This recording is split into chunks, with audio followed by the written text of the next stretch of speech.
Okay, right. hurry back. 15 seconds.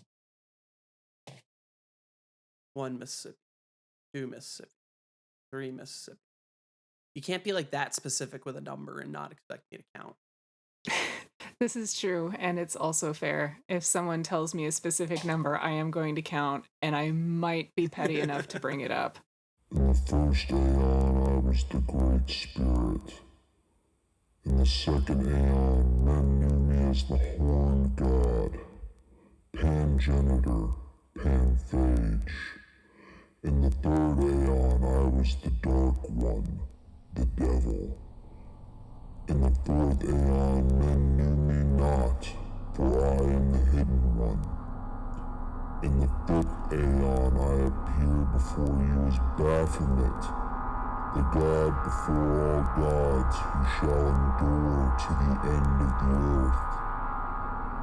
In this new aeon, I appear to you as CMN.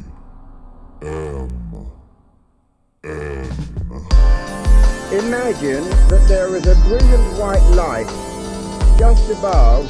Is commentary on the magic art. In the years of the primal force and the dawn of terrestrial birth. Oh, that was very educational. Now magic will take place. Don't be fooled by what I just said. Welcome everyone. I am struggling mentally Kennedy, and this is Chaos Magic News, the only podcast beaming directly to you from Sirius. Joining me this week is my catastrophic co-host, Captain Clark. How you doing, Clark?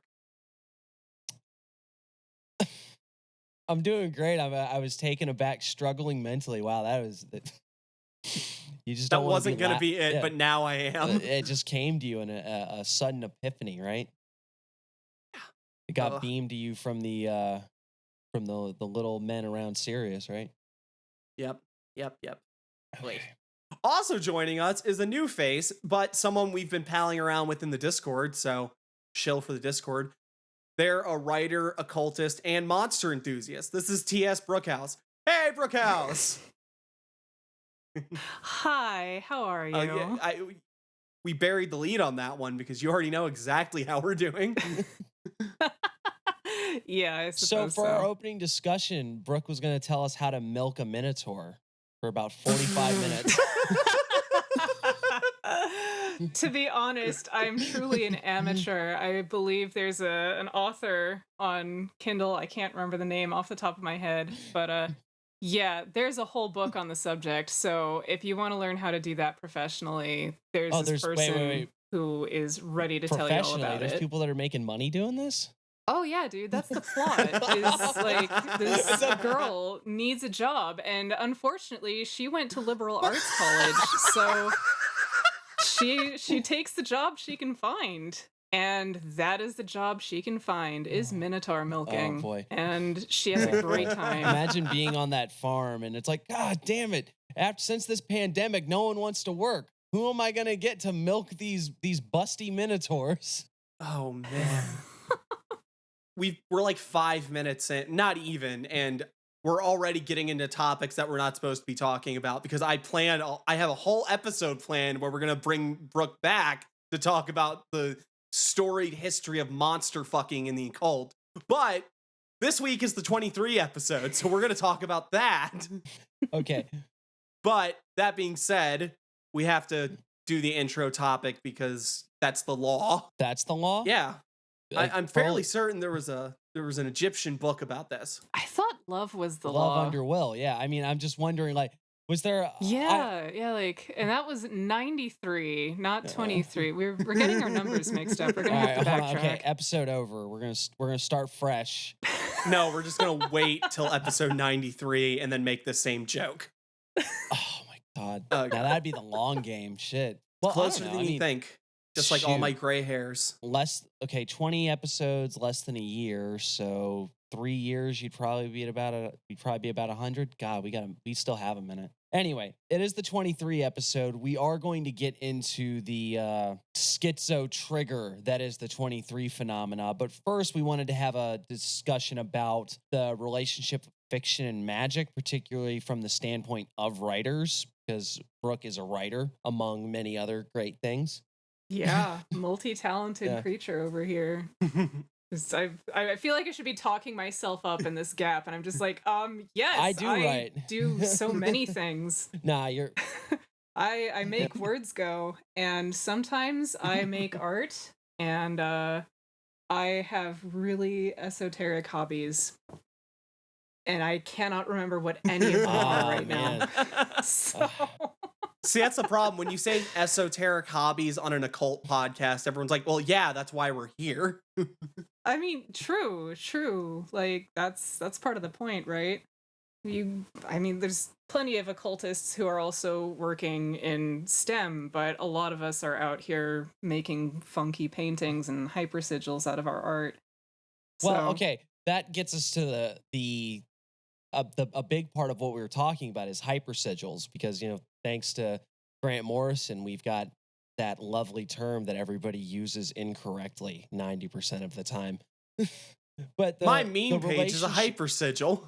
My mailbox is a hypersigil. I glued all the sigils I ever made together, and now it's a hypersigil. I put a hyperlink on my website, and it's .sigil, so now that's a hypersigil. Brooke, you got to give us one.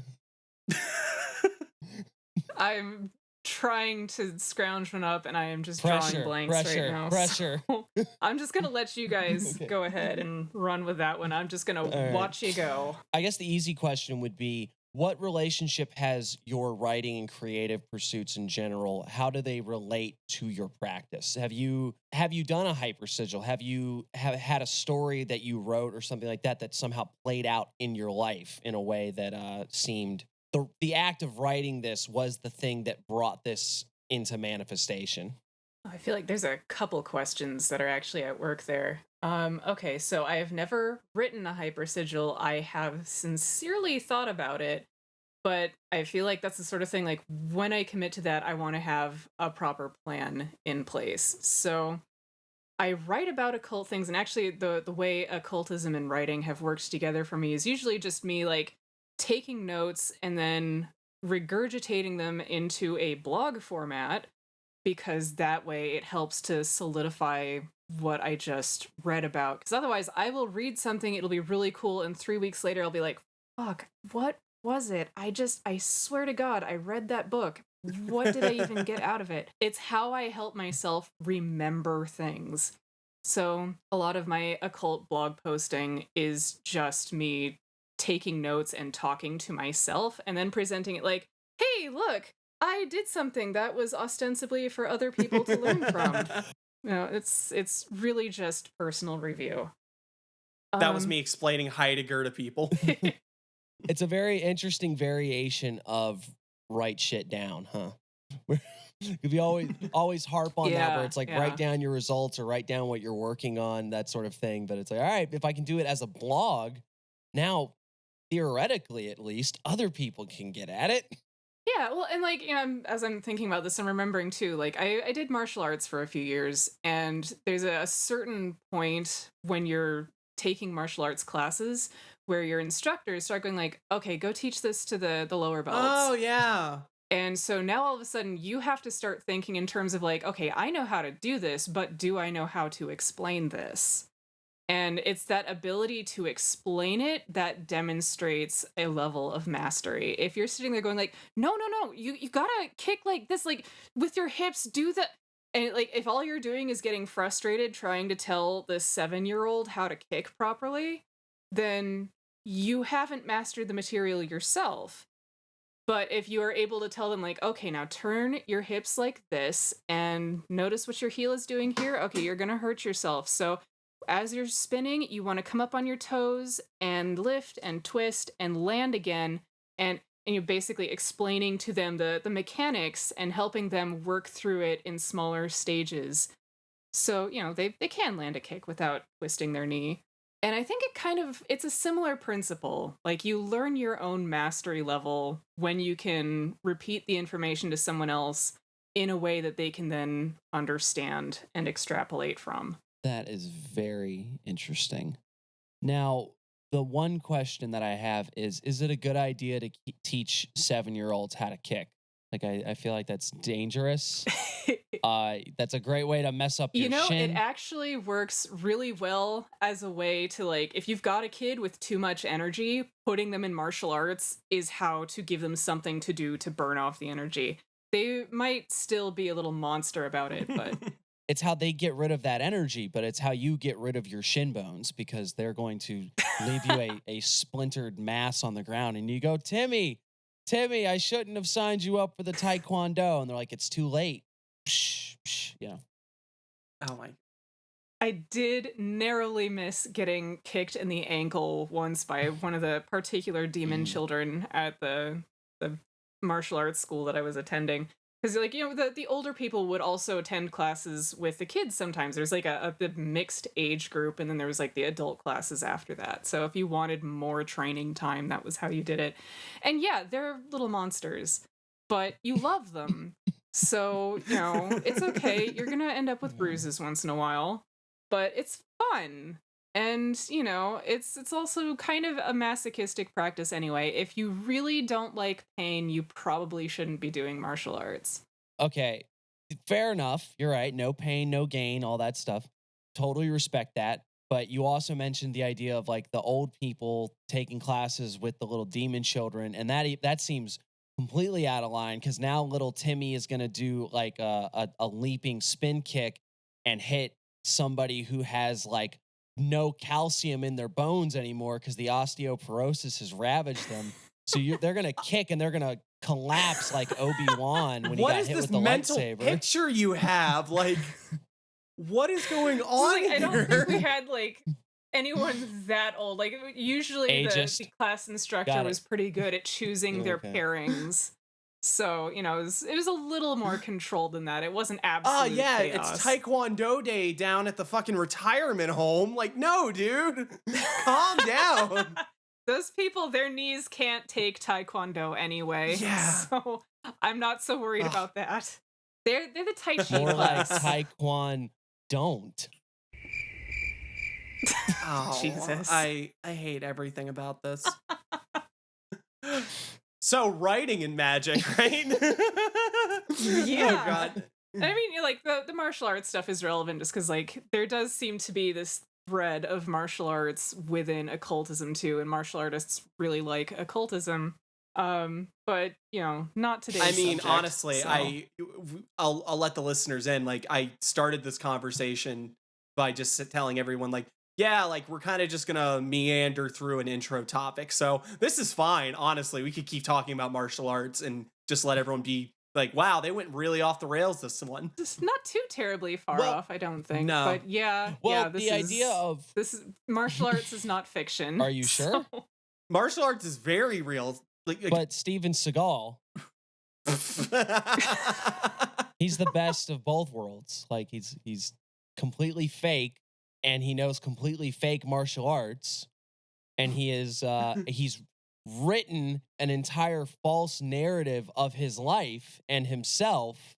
By doing that, his lie has become the truth, and everybody thinks he's like a super cool kung fu guy, but he's not. But he's got conviction, and that counts for something. And, like, we see this in Magick too, where, like, if you intuitively feel that this is what you're supposed to be doing, even though it's not anywhere in the directions, then, like, you might be right, and all you really need to worry about is intent. Are you going to bat for Steven Seagal? Wow, okay. All right. I am stepping on a landmine, is what I'm As doing. long as we all agree that his guitar playing skills are also fictional and that band should have been a fever dream. Oh, boy. No, but I this is actually perfect. This totally relates to the idea, right? The idea of fiction as being not true. I think it's Lacan. I'm not really sure where the fuck I picked this one up from, but someone came up with the idea essentially saying that, like, we live through fiction, right? We live through creating narrative and building stories and these sort of, again, what we would maybe in the dichotomy of fiction versus nonfiction, we'd say, oh, fiction isn't real, but not that fiction isn't real, but fiction is all about the construction of narratives, and that's sort of what we live through. And that's what I think a lot of writing when it comes to occultism. I mean, again, making a hypersigil is sort of this idea of I'm going to come up with the pre-described narrative and I'm going to write it out and build it up and turn it into this big thing. And then that is going to become my reality.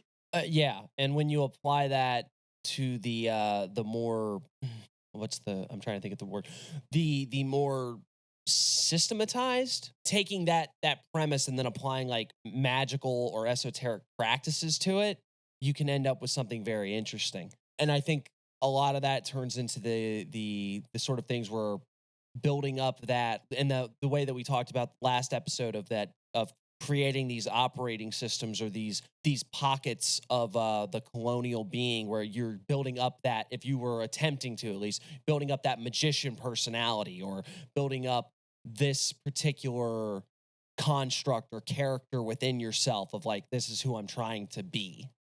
Like a really good example of this is our old hobby horse of Grant Morrison with the Invisibles, where it's like his entire point with that was that he described wanting to, one, create a magical initiation in comic form, but also he said he was trying to sort of live this international man of mystery lifestyle, and he makes a character that is basically him. As this character becomes Grant Morrison starts becoming King Mob, where he's like, he's traveling around the world and he's going to Kathmandu, and I put this character with this girl and I ended up with a girl that looked just like her, and this, that, and the other. And that actual ritualized use of narrative and understanding what you're doing is forcing this narrative creates some very interesting things. I think it goes back to what Brookhouse was talking about too, this idea of when you're able to write something that's like an explanation, right? You know, the concepts you have floating around, it's a lot of the same sort of thing, right?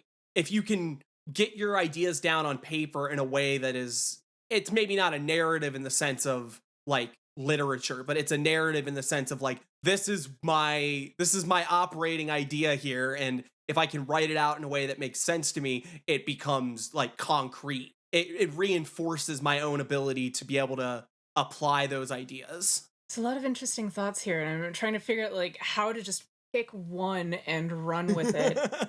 And like it kind of relates to one of the questions you were asking earlier, and I cannot remember your phrasing, so I'm gonna butcher this a little, but it ties in with this idea of like, you know, with the hypersigil, the idea is you are constructing the reality you want and then putting it into action. And for a lot of writers, especially some of the really good ones, I'm obsessed with Diana Wynne Jones. She is one of my all-time favorites. She does things very beautifully.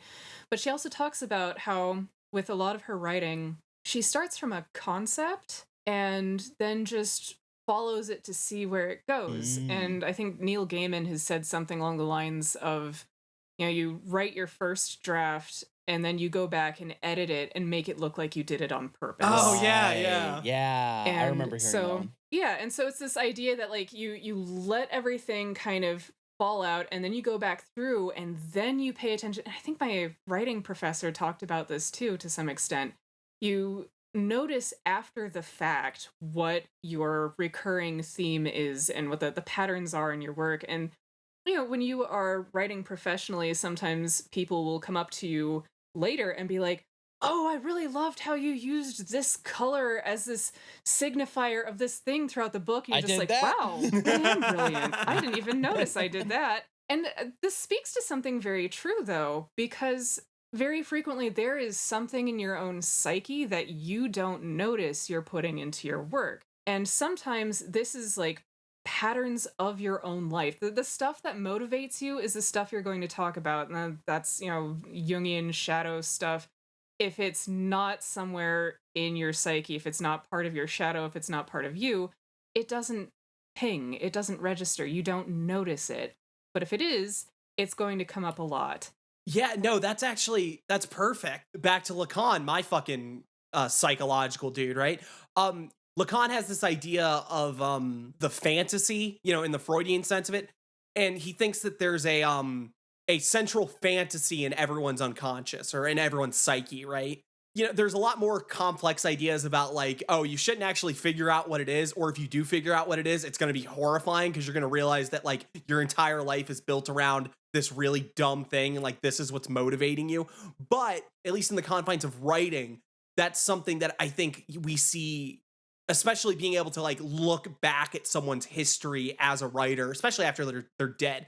Like if you look at like Philip K. Dick, at the time, Dick was like, oh yeah, I started writing stories like this, and then I started kind of going with stories like this. But if you look back from like the last thing he ever wrote to like the beginning, you actually see there's like an overall theme in his writing that has a lot to do with this idea. And he talked about it like towards the end of his death in an interview, I think, of the projection of psychic contents into the world and how we're all kind of overlapping. And that's why he gets so big on like authoritarian personalities, because he starts seeing this idea of like what it is it's someone projecting their world onto you, and if they're strong enough they can get you to believe that sort of stuff. And he goes all Gnostic with it and everything like that. But anyway, the point being that like I'm totally down with this idea that there's these overarching kind of ideas that play out in people's writings on an unconscious level. Yeah, and so like you can notice it, and just like if you have a favorite author, pay attention, because they've probably got an idea that they tend to come back to. Certain narratives that they tend to rehash. It's, in Diana Wynne Jones's work, very frequently it looks like people put in control of children who are kind of shitty. Like, to be very reductive about it. And it's not in every story, but it's in a number of them. And she's really good at catching that pattern. And it happens enough to the point where it's like, this is not a mere coincidence, and either they're aware of the fact that they keep going back to this theme, or there's something even more deep-seated that keeps them going back to this theme. And I think in her case specifically, like, she did have some rather neglectful upbringing. Like, she does allude to this in her own stuff, and so it shows up. But one of the really important things that she does, I think, is she writes primarily for children, and she writes for them in such a way that she kind of gives them clues on like, if this is what you're dealing with, this is a really good way to handle it. And like telling them how to just like, yes, this sucks, but if you work with it in this way, you can get away from it. It doesn't have to be forever. It doesn't have to rule your life.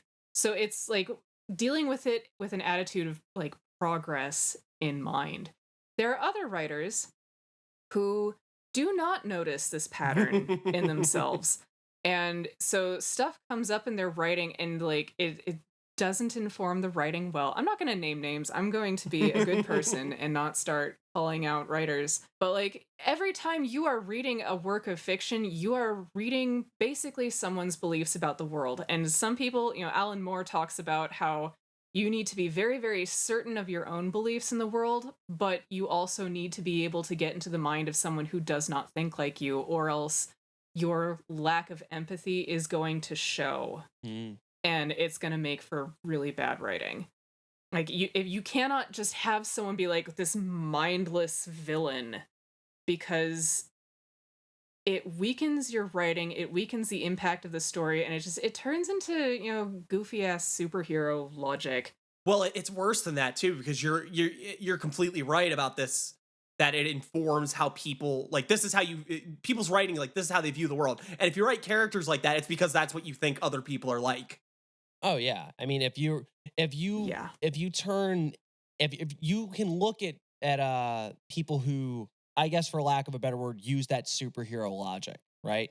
There's an incredibly black and white moral system. The people that are bad because they just want to be shit, that sort of thing. And it's absolutely those kinds of stories. If that's all you ever consume, will totally rot your brain. It'll get in you, and you'll literally think that people that disagree with my particular cultural interpretation of good and bad are the devil. It's like they're evil. Yeah, and then you go online and you tell people that art should not have politics involved, and that Star Wars is not a political story. Yeah. Yeah. And I'll mention like one thing that because it's not necessarily a huge political thing, but it is like a funny thing that comes up as far as not a novelist or anything, but a film director and writer, Tarantino, right? Tarantino has a recurring thing with feet, and a lot of his that's just a fetish, though. Yeah, well, yeah, but it's he knows. Okay, well, I guess maybe that'd be the argument. That Tarantino has set up a very complex. Tarantino became an amazing director just so he could be like, I'm gonna get to see some feet in high quality for once. Some HD nubbins, man. But if Tarantino was born in like the modern age, like in the contemporary age, he never would have become a director because he would have just kept working at Blockbuster and spent all his money on feet pics. Oh, Krishna. But the point being that like that is an example of something that is definitely in there that contributes nothing to the narrative of any of his stories. It's just something that keeps going and keep happening. Well, it's like Bukowski. Every one of Bukowski's stories is like, I'm a piece of shit and I'm going to make myself look good by being a piece of shit. And it's like, I don't know if it was an unconscious thing or like an active constructing of a narrative sort of thing, but like, you know, and I love Bukowski. I don't mean to knock the man, you know, he's garbage, but he's a great fucking writer. But like all of Bukowski's stories are trying to glorify the fact that he's like human garbage and make him look cool while he's doing it. Like, even the moments where he looks pathetic and stupid and he's, like, you know, hungover and shit, he's still, like, the cool guy in the stories. Yeah, like, all the men in Bukowski stories, except for, like, 3 of them, and they're usually other writers that he likes, they're all fucking morons, and he just actively makes them all look like idiots, and then, you know, we're not even going to get into how he writes women, but then, but it's also with the contrast of like a lot of the dudes that he's making fun of are people whose lives are not in like constant shambles because they're raging alcoholics. You know, it's like, man, that guy that has a halfway decent paying job and you know a meaningful social relationships. What a fucking square! I'm gonna go down to the racetrack and blow all of the money I have, and then crack a bottle over somebody's head. Because we touched on it, and I think this will be a good place to sort of end the conversation. Back to Wynne Jones, right, where you're talking about the kind of blueprint that her books give to people in that situation, you know, specifically children. That's like all of fiction, right? No. You don't think so? No, I would say that is not all of fiction. I would say sometimes fiction is about catharsis. Oh. And it's, you know, people go in and they are looking to, you know, fight their personal Goliath. You can tell when someone's getting a little vindictive about it. Tarantino's fun with catharsis because, you know, he'll give you someone who's been a complete shitbird the entire story. There's, I can think of the movies that inspired it, but I can't remember the name of this movie. It's the one with the girls, and there's this guy who's just going through killing ladies, and then the ladies catch up with him, and they just, like, the movie ends with them just beating the ever-living shit out of him, and him crying like a baby and begging them to stop, and they don't. And that's catharsis. Like, that is pure catharsis, and he knows what he's doing, and he just fucking leans in. He doesn't care. A lot of Stephen King moments, actually. Like, he will show you someone being an asshole, and then he will show you getting them absolutely destroyed by, you know, whatever the thing is in the story. Like, thinking of Firestarter specifically. I went to Green Mile. I haven't read that one. I've gotten partway through Firestarter. I think it's present in a lot of the short fiction. Just like, he will show you someone being awful, and then he will rain extreme justice down upon them. And, you know, there's like occasionally moments too where it's just like, oh, well, that person deserved better than that. And then like, okay, well, you know, they also kind of got their little payoff. That makes things okay. Well, you know, it's an interesting thought in the idea of if we are taking the notion of a story is letting you in on how the writer sees the world, it presents this idea that maybe not that the world, like we live in a just world where shit people are punished, but at the very least there's presenting the idea that King thinks that's how things should be. It's like if you're a shitty person, like something horrible should happen to you, you should get your comeuppance. And that says something. I mean, I think maybe that's like something that a lot of people would agree with. It's like, oh yeah, shitty people deserve to be punished, but it's not. Yeah, and I think if you're playing God of your own little private world, then you absolutely get to make that judgment call. And it's like, it's just the difference between like, are you writing it knowing that's what you're doing, or are you writing it insisting that's how it should be? And like, you can feel a difference in tone when someone's lecturing you versus when someone's just like, look, I know the world doesn't work this way all the time, but I'm God right now, so this is how it's working. And it's a subtly different vibe. Sometimes it's not so subtle, actually. Sometimes they get really aggressive with the, oh, well, they were having sex and therefore they kind of a little bit deserved to get killed by this monster. Like, you know, you pick up on that. There's this whole thing of that in horror movies for a while. Oh yeah, and it's still there. But now it's treated almost as not quite as a joke, but we understand that it's like it's a trope rather than an actual moral assessment of like, oh, you're having sex, so you deserve to get fucked. It's just the idea of like the, oh no, baby, what is you doing? You know, if you have sex in the horror movie, you're gonna get That's almost what I was getting at, right? Like, because I think there's a big difference between when writers are writing something and when people are consuming it, right? I think even in the sense of like the cathartic stories or like the formulaic, really simple, like, you know, like slasher flicks where, you know, you go in knowing what's going to happen already. When people take in media like that, and I guess it feeds back towards the sort of problems of like superhero movies and stuff like that. I think it's a lot harder for people to separate knowing the formula and being able to just break away from being like, okay, yeah, but that's not how things work. It's sort of these ideas get impressed upon people through media in a way that they're unconscious of. And that's sort of the issue with cathartic stories in the same way, right? Because then it turns into like your primary drive in fantasy turns into like, oh yeah, I wish I could just go Firestarter on this motherfucker because they're a horrible human being. But that's not how you get to operate in the real world. And whether that means you actually, you know, I'm not saying it's going to lead to you going Firestarter on somebody, but it informs, it gives you a blueprint. It gives you a way to make sense of what's going on in the world around you in a way. And sometimes that's good, sometimes it's not. Well, you can also get people that will read a story and take away the entirely wrong message, you know, a la Fight Club or something else like, or, you know, American Psycho. I'm not sure that's always fair because the fact is some people are idiots and some people don't have a firm grasp on how to consume or understand media in a way that is conducive to living in the world.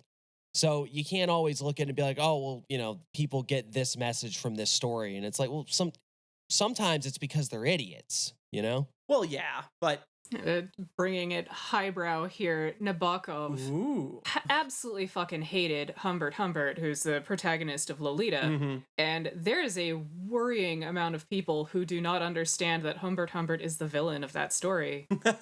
Oh, yeah. Yeah, that's another, yeah, great. Like, even in the cover art that they use for that book, like, consistently, for some fucking reason, people insist on using little girls making faces at the cameras or just like, you know, body shots. And it's just like, no, you guys, you totally missed it. What are you doing? Mm-hmm. Yeah.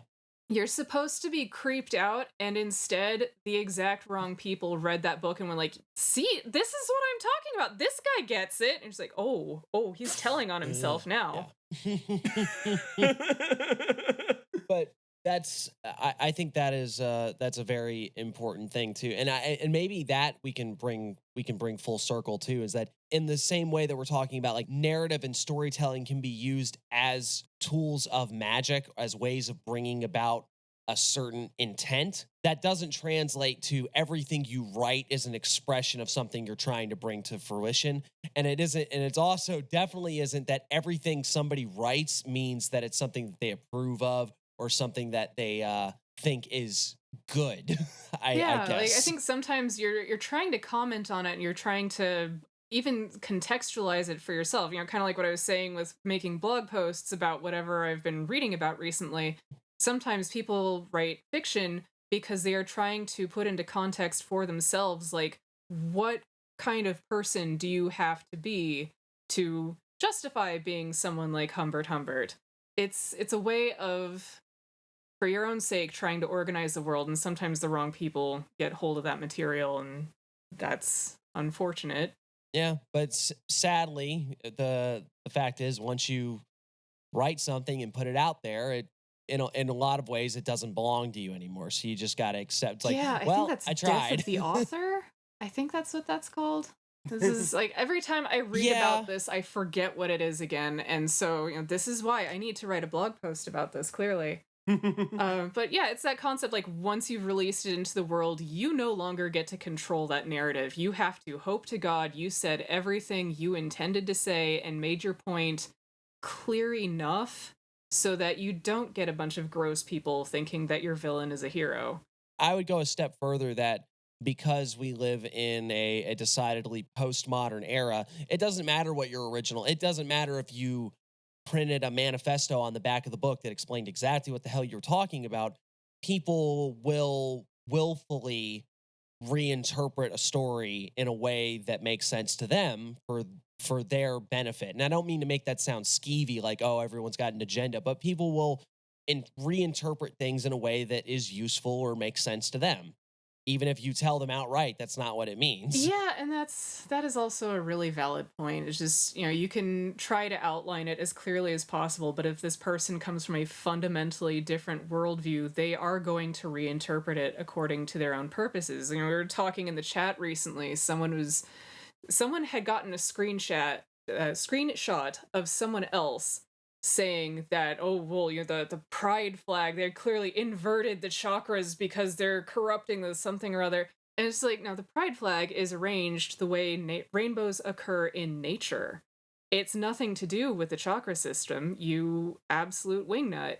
But this person is so deep in their own belief system on how the world is supposed to work that literal fucking nature didn't occur to them first.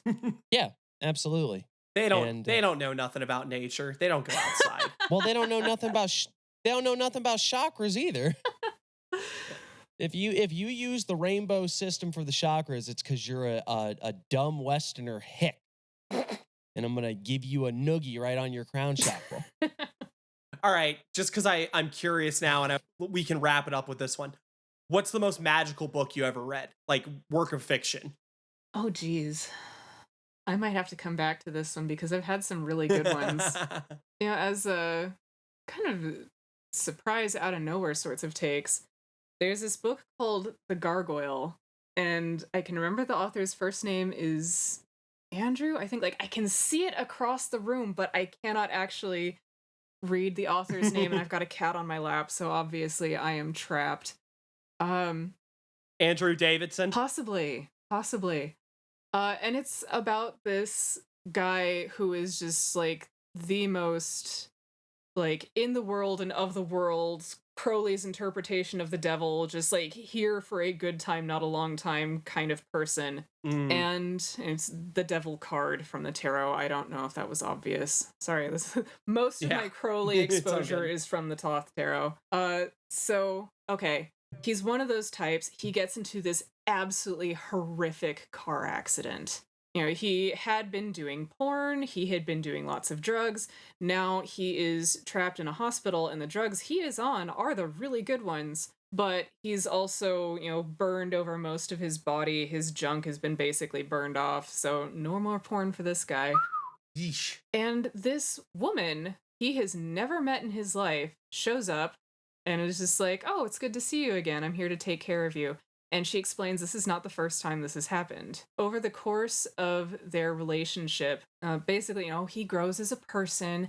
She tells him these stories that she's clearly schizophrenic, like that, or that is the strong implication. I can't remember if he ever actually uses the word schizophrenic, but she's talking about past lives, and she talks about these ghost-like entities that she speaks to. She tells him their stories. And then, later on, he's coming off of the good drugs, going on this horrific internal trip. as he's coming off. And, it's this deep spiritual journey that's comparable to Dante going through the Inferno. It's a really beautiful story. And it's got some Christian components, but it's not really telling you, like, you need to believe in Christianity. It's just kind of like, this is the mythology we're working in. I don't see this book getting brought up a lot, but off the top of my head, of stuff that I can, like, scan the shelf and see clearly, this is one that strikes me immediately. Is like, that was actually not necessarily a cult, but there is a strong spiritual component to that, which is really interesting. And, showing someone growing from being very much in the world and of the world into this very, I would suggest, more spiritual person, this more spiritually in tuned person. Like, everything that he had used to value himself was taken away, and he had to find something else. So from that angle, that was really interesting. I guess it's less a cult than more on the mystic side of things. But I have that's very forgotten interesting, every though. other book I have ever read in my life. So no, It's that's fine. a good one. I'll have to it's read better this. than Kennedy saying Moby Dick. So, Oh, fuck you. yeah, what were you gonna say? Moby Dick, right? I was gonna say Moby Dick. Arg, the white whale. From a hill's heart I stab at thee. Why is he Popeye? Well, I was trying to do Mr. Krabs. Oh. But my answer is Hungry Hungry Caterpillar. There you go. excellent choice. Next segment. Excellent choice. You just want to get to the news so bad. Well, you see, because he's hungry, and that's the spirit's yearning for fulfillment in the material world, right? And he becomes a chrysalis. No, And then no, he no, makes no. contact with the HGA, and he comes out enlightened, as symbolized by the butterfly wings, right? Like, that's how No, this guys. works. No, guys. It's the greatest magic of all that I learned from the many great ascended masters. If you're hungry, eat. That's all there is to I it. was gonna say food will fill the void inside you, but I guess that works too. There's actually I don't know if it's a cone or not, but it's one of those little Buddhist stories where it's these students are discussing. It's like, oh well, my master, he has such great self mastery that he can stay up for days without sleeping. And it's like, oh well, my master has such great austerity that he's able to go days and days without eating. And then they look at the Zen student. He says, well, my master's so great that he sleeps when he's tired and he eats when he's hungry. Yeah, it's one of the, but that was the reference there. I Anyway. basically understood. I just have to be sassy too. Oh, okay. Well, it reminds me of my favorite sutra, though, in the Pali Canon, where the Buddha is just telling Sariputra all the things he used to eat. He's just like, Sariputra, I used to live off of 1 grain of rice. And I know what you're thinking. The grains of rice must have been much bigger back then. But I promise you, they were the same size they are now, or maybe even smaller. And he does that for like 17 pages with every possible food you could imagine. It's just the best thing in the world, because I understand it has some, it goes back to the oral tradition of the Pali Canon and all that good stuff. But what it reads like is that he's just really like, it's like that guy that you knew in school that would just lie. And then when everyone was clearly thinking he was lying, would like double down on it. So imagine the Buddha talking about eating the KFC double down. Oh my God. And then he's like, sorry, Putra, I know what you're thinking. They must have been much smaller back. Okay, can we get to the news? I feel like this has been the best opening discussion we've ever had, but we're so far off the beaten trail now. Well, in that case, it is the usual and the most beloved segment of Chaos Magic News. It's the part where we ask, what's in the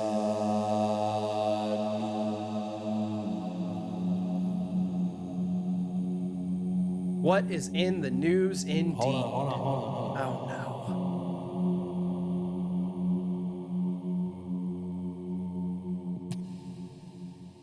Okay, you can go now. Why are you like this? This is going to be a brisk episode, you know? Oh, God. Okay, so what's in the news? Let's see what we got. Oh, God. The news tab in the Discord's infected with Grimace still. Grimace had a birthday. There, Yeah, that's news. It was Grimace's birthday. Happy birthday, Grimace. Yeah. Don't try to make me care about mascots. I really got nothing about it. It's just it's a thing that happened, and it showed up in the news tab a lot. I mean, I love the Grimace memes, though. Honestly, that was a fun time. Well, in tech news, Twitter is having a continual downward spiral where there was a big hubbub where it was like post limits. Oh yeah. So that was one thing. The Threads has come out from Mark Zuckerberg's Meta people, which I guess they decided they weren't going to have a fist fight. Instead, he's going to try to just make a new Twitter and beat him at his own game, or beat him at the game that he bought out from under other people. We're on Threads. If anybody wants to get on the social media ground floor, Chaos Magic News is right there with you. I'm going to plug myself real quick, too. I also have Threads, ts.brookhouse, if you want to hang out. All right. How do we all feel? Well, you know what? In fact, I just really have to ask co-host, because if you were on Threads, you will see me and Brookhouse discussing how we feel about Threads. I hope that it's really successful because that means that we're going to be early adopters, which means we'll probably have an easier time developing a following, because Twitter's fucking difficult. Like Instagram, we're doing pretty great. Facebook, we're doing pretty great. Twitter, I might as well be chucking my post out in the goddamn road. It's like it's impossible to get people's attention on there. I don't know. Maybe I'm just bad at it. It's because Musk is putting us down in the algorithm. We're being suppressed by Elon because we talk all that shit about him. Not even a conspiracy theory. That's pretty much how it works now, unless you are doing something to pay his bills, which, by the way, is probably why we have post limits now. Yeah. Oh, yeah. Then he's not interested in promoting whatever it is that you're saying. Well, the culmination leading to the legal cage match that is going to happen between Zuckerberg and Elon, there's at least discussion. I don't know if the paperwork's been filed yet, but Threads is being sued by Elon or Twitter as a whole. So it's that'll be interesting, where it's like, hey, he took my idea. He took that idea I bought. Well, it's like, it's not even like he took my idea that I bought from somebody else. He hired people that were working for me that I fired, and they're not allowed to go tell him corporate secrets. And Meta's defense lawyer or whatever, don't quote me on this, this is not official language. Someone representing Meta insists that, like, no, we don't have Twitter people on our engineering team, which is either they genuinely don't have Twitter people on their engineering team. I mean, when it comes down to it, Twitter made their stuff open source. It would not be that easy to copy, I'm fairly certain. But also, maybe they got hired but just aren't labeled as Threads engineers. That's I'd love that. Like, I don't think that would be that hard. Yep. So, I mean, I hate Zuckerberg and Meta, obviously, but, you know, I can't help but get a little bit of joy out of the idea that, like, all these people got laid off and Zuckerberg was just like, hey, you want to get back at Elon? Yeah, come on to the winning team. like, I will pay you as a consultant for reasons unspecified, and I will give you a large sum of money so you can figure your shit out for a little while, and it'll just be tucked in the expenses somewhere where no one else is going to notice. Just huge swaths of, like, list of people that were former Twitter employees, and Zuckerberg and his legal counsel just being like, no, they're a gardener. I swear to God, man. They're a gardener I just happened to have a lot of lunches with. Oh, boy. I hired them to read my Twitter, actually. No. I know it says Threads, but they're a seamstress. They're fixing the holes in my gray t-shirts. It's cool. What else we got? Well, the hottest day on record happened. That was pretty brutal. It would be brutal, actually, if this wasn't like a yearly occurrence now. Yeah, just every year. But yeah, and wasn't it like we had a couple consecutive hottest days ever in a row? Yeah, I there mean, was like a this week isn't- period where it was like, this is the hottest one. Hey, you know that thing? Like, no, you're not seeing the same headline again. Well, I mean, you are, but it's because it happened again, folks. This goes in nicely with the fact that the White House talked about they're planning to move forward with geoengineering, basically to try to maybe cool the planet off a little bit so it doesn't fucking kill us all, which I think at this point is our best bet. I think if there's any hope, it's going to be pumping chalk into the atmosphere, or maybe everybody just like hold a mirror up outside or something like that. Like I think that is our only option. There's no way that we are going to shift all of our huge consumptive habits over to sustainable methods, especially like even if the whole capitalism profit motivation thing wasn't a factor, I think we would still have a hard time getting our shit together. We're probably best just trying to mitigate, learning to live with the oncoming disasters, and doing whatever we can to make the planet as hospitable to us as possible. And I'm not saying like, oh, don't do things to protect the environment, but understand that paper straws are not going to save us. We've got a lot of too little, too Yeah. late Yeah, going yeah, yeah. on. And it's like, I can't remember what this report was called, but it came out in like the 70s about how, like, if we don't change our shit, it's going to look like this by 2020. And sure enough, like, that report was accurate. And we're not really talking about that as much as I feel we could. But I remember someone telling me, you know, back in like 2007, like, yeah, we're pretty much on schedule for this. So by 2020, we should be seeing fires like this. And Yeah. here we are. I remember being so stressed out about it at the time, but like it's such a slow, no pun intended, a slow burn getting here that now it's just like, yeah, this is just part of the background radiation of daily life. Someone said to me the other day that America never fixes any of its problems, it just normalizes them. And I know it's not a specifically American problem, but like that's pretty much the biggest feel I get from climate change in general, is that we just keep seeing the terrible. Again, like if you look at it like from what we were living like 40, 50 years ago compared to now, you'd be like, oh my God, but we've all been living through it. So we're like, you know, I guess we're going to have a lot of smoky days. Yeah. Yeah. Like I sometimes try to like think back, like, okay, you were an infant in the 80s, but surely if you think hard enough, you will remember what life was like years ago when it wasn't like this. But I don't know, I think I've moved around too much at this point to actually have clear context for what any individual place was like at any given point in time by now. Like, how much has it changed? I don't fucking know anymore. Well, two bits of hope, I guess, in the climate front, because Amazon deforestation in Brazil drops 34% in the first months under Lula. So, you know. That is really cool. Yeah, and I know people, especially on the left, have very mixed feelings on Lula. I think Lula is better than anything we have in America, so I can't really talk much shit. But that being said, But they're not perfect, so we better just stop. yeah, That's let's just bring back leftism in Bolsonaro, America. right? Yeah. Let's just. I saw something the other day about burn it down accelerationist left people, and it's like, being the colonial being, I understand that on one hand. Like, I get the idea that it's like, we're fucked. Might as well just trash the place and hopefully we can get to a solution quicker. But at the same time, when you say things like that, you ignore the fact that when you think like that, you are condemning a lot of people to unnecessary death. That's kind of but I do notice that there's the purity politics of like, somebody has to hit every single check mark.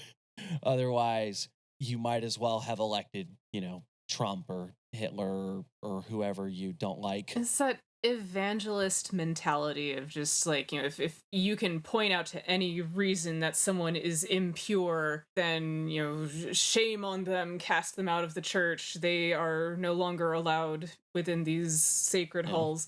Like, no, we're gonna have to accept that people are human, and it's really exciting to think that, you know, we can find the exact perfect person, but everyone's idea of what the exact perfect person is going to be different. And then at the end of sorry, go on. No, it's fine. I'm talking just for the sake of hearing my voice at this point. Well, I was just gonna say that the big thing too is that maybe there is no perfect person, but I can point at somebody who got a 34% drop in the first 6 months of being in charge.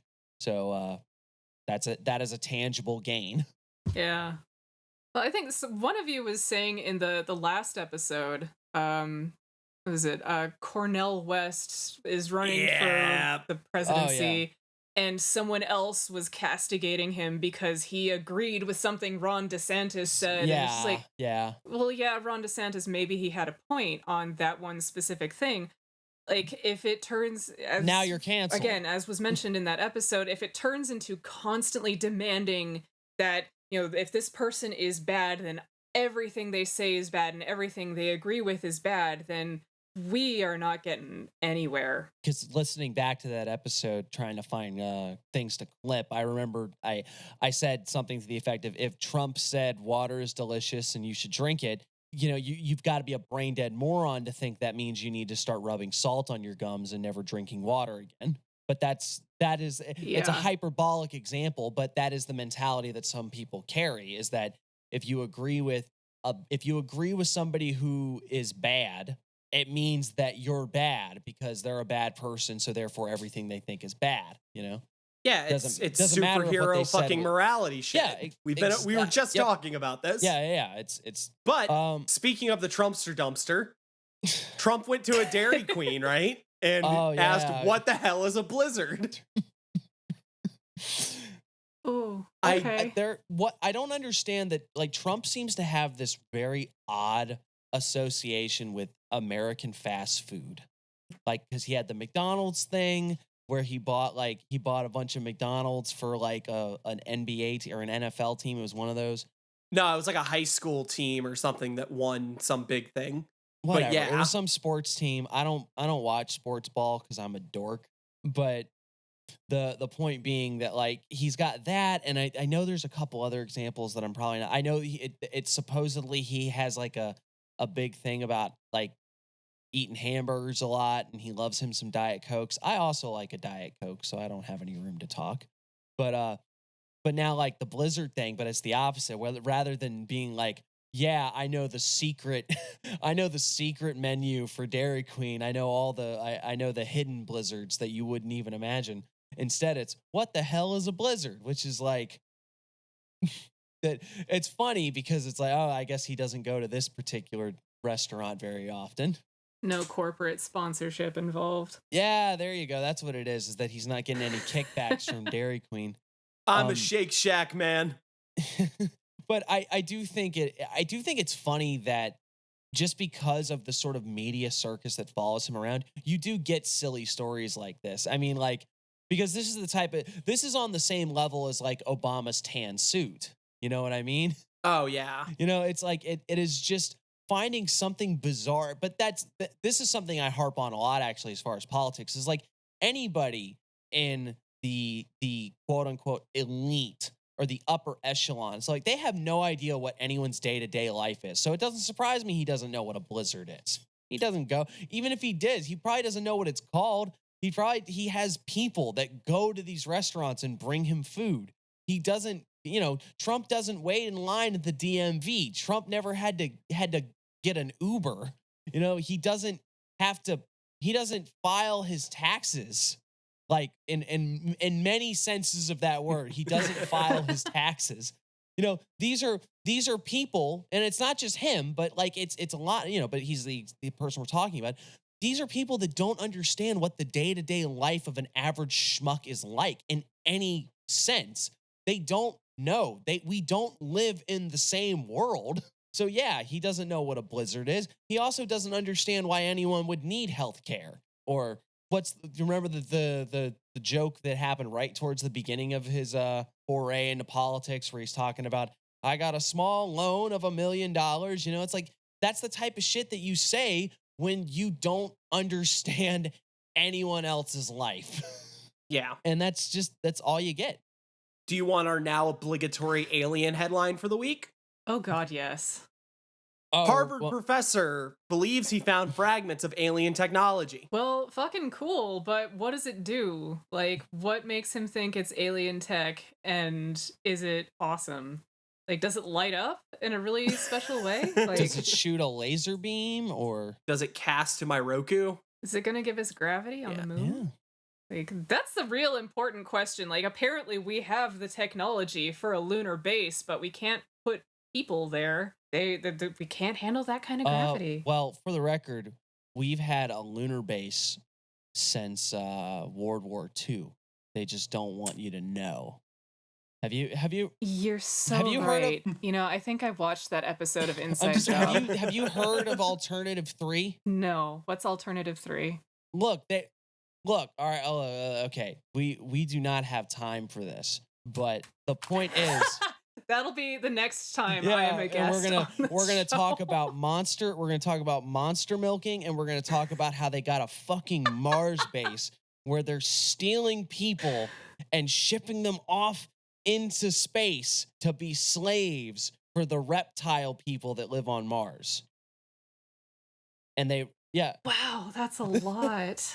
And this is David Icke. If there's an anime, this is like 90s throwback. This might go back as far as the 80s, but there's 3x3 eyes, and I'm pretty sure this sounds vaguely like the plot for that, but it's been a long time since I watched that one, so I might be wrong. All right, we'll we might actually talk about this at some point, actually, because I think it's very interesting as far as in the same way that Illuminatus and the modern Illuminati conspiracies can be traced back to Discordianism and Robert Anton Wilson and Robert Shea being jokey joke men sending letters into Playboy while they were working for Playboy.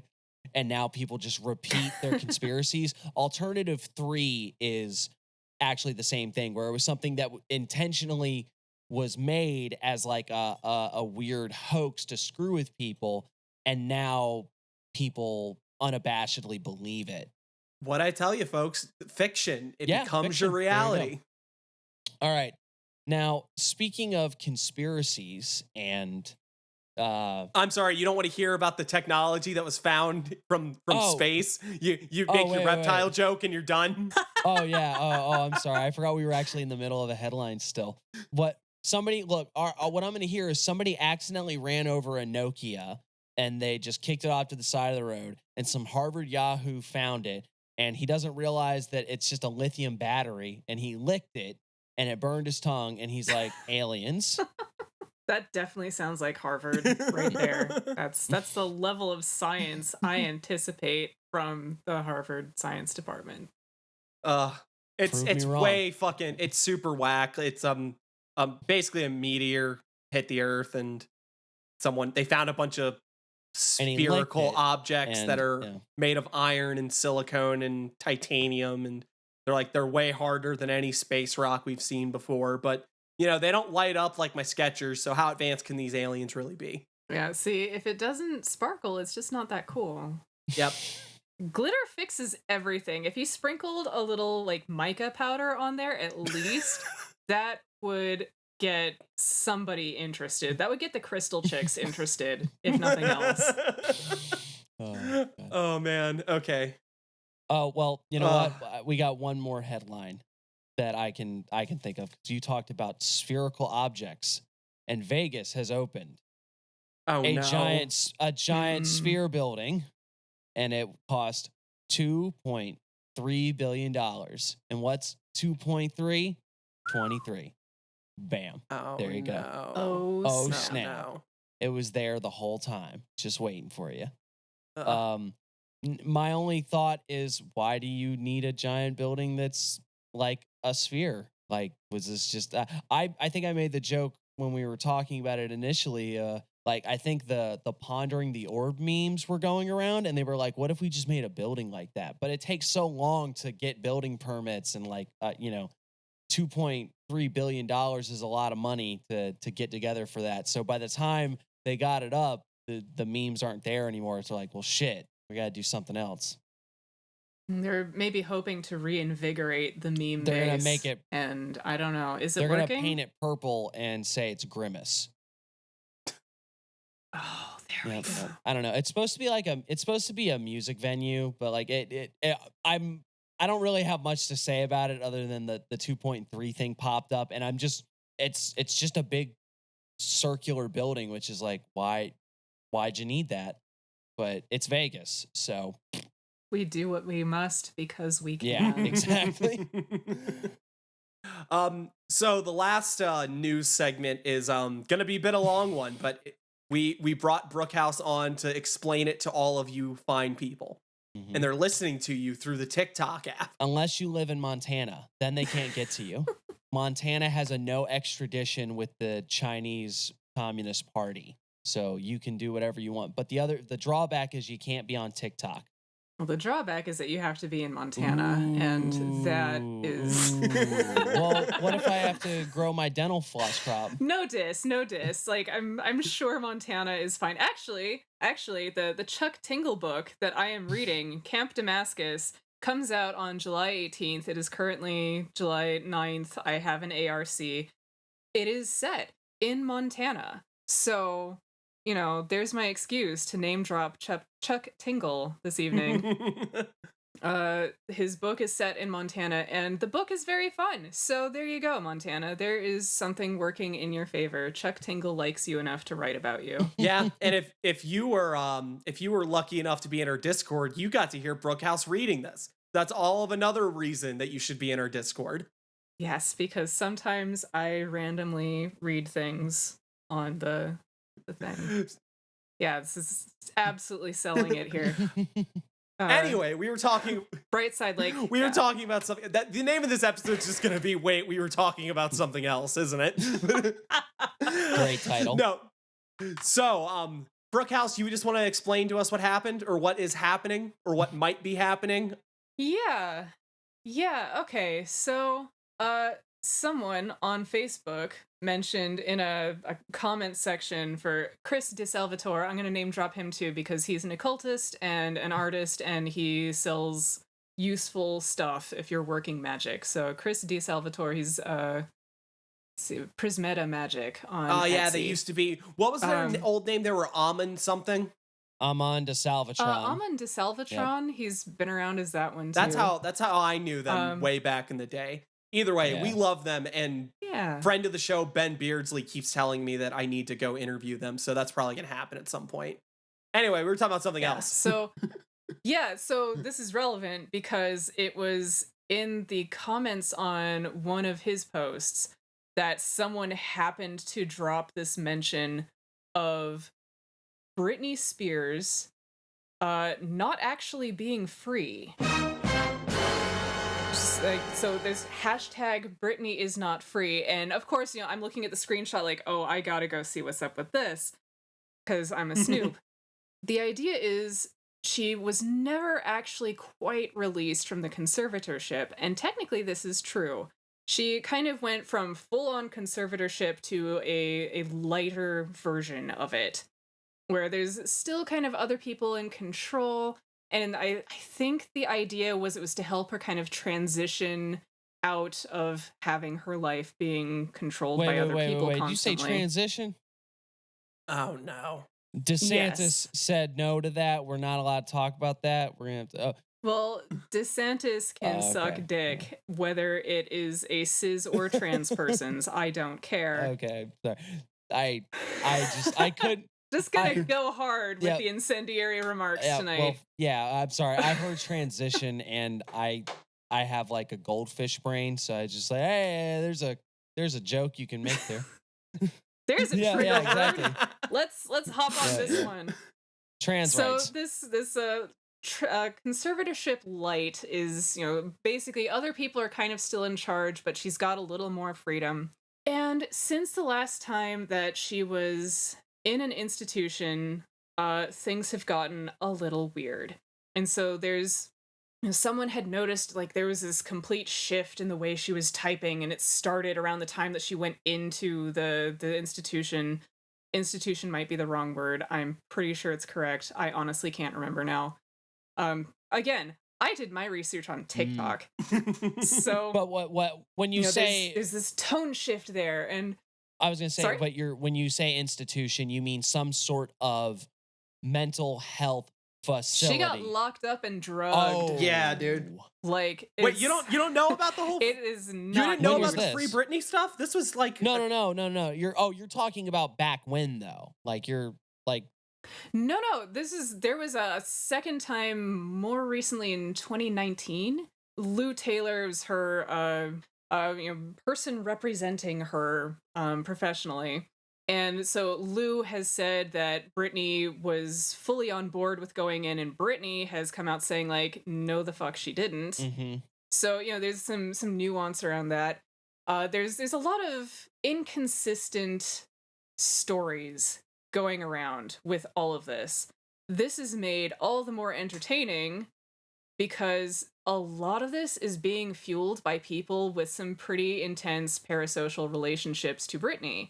So we're talking like conspiracy theorists who very sincerely believe that Britney is hiding communiques in her Instagram posts in hopes that they're going to read it and acknowledge like, oh yes, she's definitely talking to us.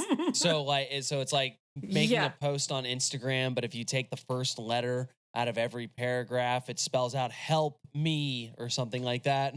No, it's like more like they're deranged? hosting like I think it was like a live podcast recording or something. They were doing this live, I think, on YouTube. There was some big group video chat thing they were doing, and someone had said, "Oh, I hope she wears yellow tomorrow," and then she wore yellow, so clearly she's watching and paying attention to what we're saying and doing. Yeah. And see, there was another one that was really good where like Britney had posted one video clip, and the people in this specific subset, it's this I don't want to name any names, but she's also a mystery writer, I believe, and a conspiracy theorist, and really big on Britney is not free. And she's very intense about this. It gives very much the impression that she sincerely believes that this is what is going on, and it gets weird. Now is where it gets weird. Oh, yes. So she's noticing that Britney has posted this video where she's dancing around in this, specific spinny way, and we'll talk about the dancing too. And then she observes something about Britney's hair, just like, she's observing that this is clearly a clip from last year, I think. Like last summer, and you can tell because she recognizes the outfit, the hairstyle, and the nail polish job.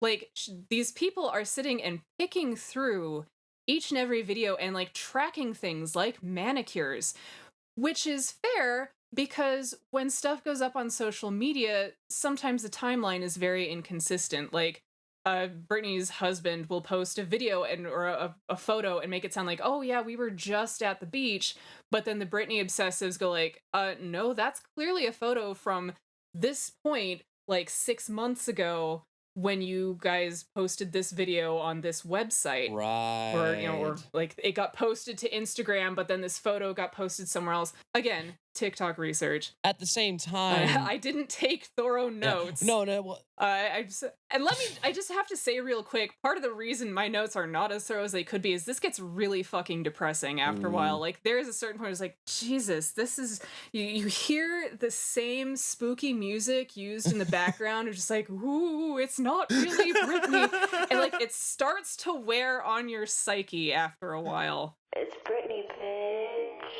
Okay, so things that they comment on are just like, there's the speculation about what's going on. And so it's like, Britney's being chemically restrained. So they're drugging her into compliance. Britney's relatives are trying to make her look bad so that they can control her. Because if she looks bad to the general public, more people will be like, oh no, she deserves a conservatorship. Right. And then we've also got, Britney is either already dead or she's being driven to suicide by the treatment that she's being given, or someone's going to stage her suicide. And this is, another one of those spooky moments where like people in the comments will be like, oh yeah, I'm sure it's about to happen. Something's like they're speculating on when they can actually expect to see the obituary if they don't assume she isn't already dead. Wow. Yeah, that's not creepy or fucked up at all. Yeah, definitely not. Right. Because I'm old, obviously. I remember another little it's not quite as similar because there wasn't, obviously the Britney thing's been like a huge thing. I remember hearing about it, like, is it back in like 2009 and people going nuts about it then. But for a long time, it was speculated that a certain other celebrity, I guess maybe is the word I have to use here, was being controlled by their family and was secretly dead, possibly. Co-host, you know who I'm talking about? Richard Simmons? Yeah, Richard Simmons. Okay. Yeah. I do remember that. And then hadn't been seen publicly for a long time, and nobody could really get a hold of them, and their family was really middlemanning everything. So there was genuine concern that they were possibly dead, or perhaps they were suffering some sort of mental impairment or cognitive impairment that would have them be easily taken advantage of. And eventually Richard Simmons actually came out and made a public statement. But of course, that only makes it worse, because now now it's like, oh my God, what did they do to get him to say nothing's going on? They've reanimated his Yeah, corpse. absolutely. Now, there is another thing if we're talking about the ideas of that lovely crossover of parasocial relationships along with conspiratorial thinking and how it manifests on the internet. I don't remember the YouTuber's name, but essentially there was a similar thing going on where basically they thought that her boyfriend was being like abusive and overly controlling, that sort of thing. People would start putting things in the comments where it's like, if you're in danger, touch your nose in your next video or something, like stuff like that. And there would be like just enough of like a hint of like, oh, that was her, that wasn't just her touching her face. She saw those comments and she touched her nose, but she did it really slick so that her boyfriend who is posting the videos doesn't realize that that's what she, like that sort of stuff. Yeah, and there's a lot of that happening with the Britney stuff too. And when you brought that, that's what it made me think of, where it was these ideas of taking things that they have just enough wiggle room of deniability. Oh, she wore yellow, and it's like, well, what are the chances she wore yellow? Yellow is a very, there's basically 7 colors, and everything else, like that's that sort of thing. It's like there aren't that many colors. What are the chances she's wearing yellow in the next post? That sort of thing, where it's like, but if you're looking for justification, that's a hit. That your alarms are going off. Yeah, and there's a lot of like basically people getting together who are of like mind, who are now conferring with each other and confirming like, oh, that definitely happened. And it's like maybe a couple of them, like there's and I can't remember specifically which one it is, but there are certain mental issues where like if you think the person in the TV is trying to communicate secret messages to you, you might actually want to go talk to a psychiatrist or a psychologist. Like that might be the better course of action. But instead now we've got a bunch of people building up this parasocial relationship and justifying each other. Yeah. So like, is it groupthink, or are all of these people genuinely believing Britney's talking to them through the machine? Shoot, it's like, it's the QAnon thing, it's like, there's loads of examples of this sort of thing.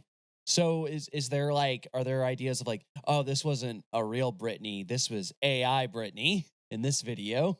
Oh, we're getting there. Okay. Like, I have bullet points. I took enough notes. We'll keep going. Don't let us stop you. Okay, so there actually are some reasons to question what's going on here.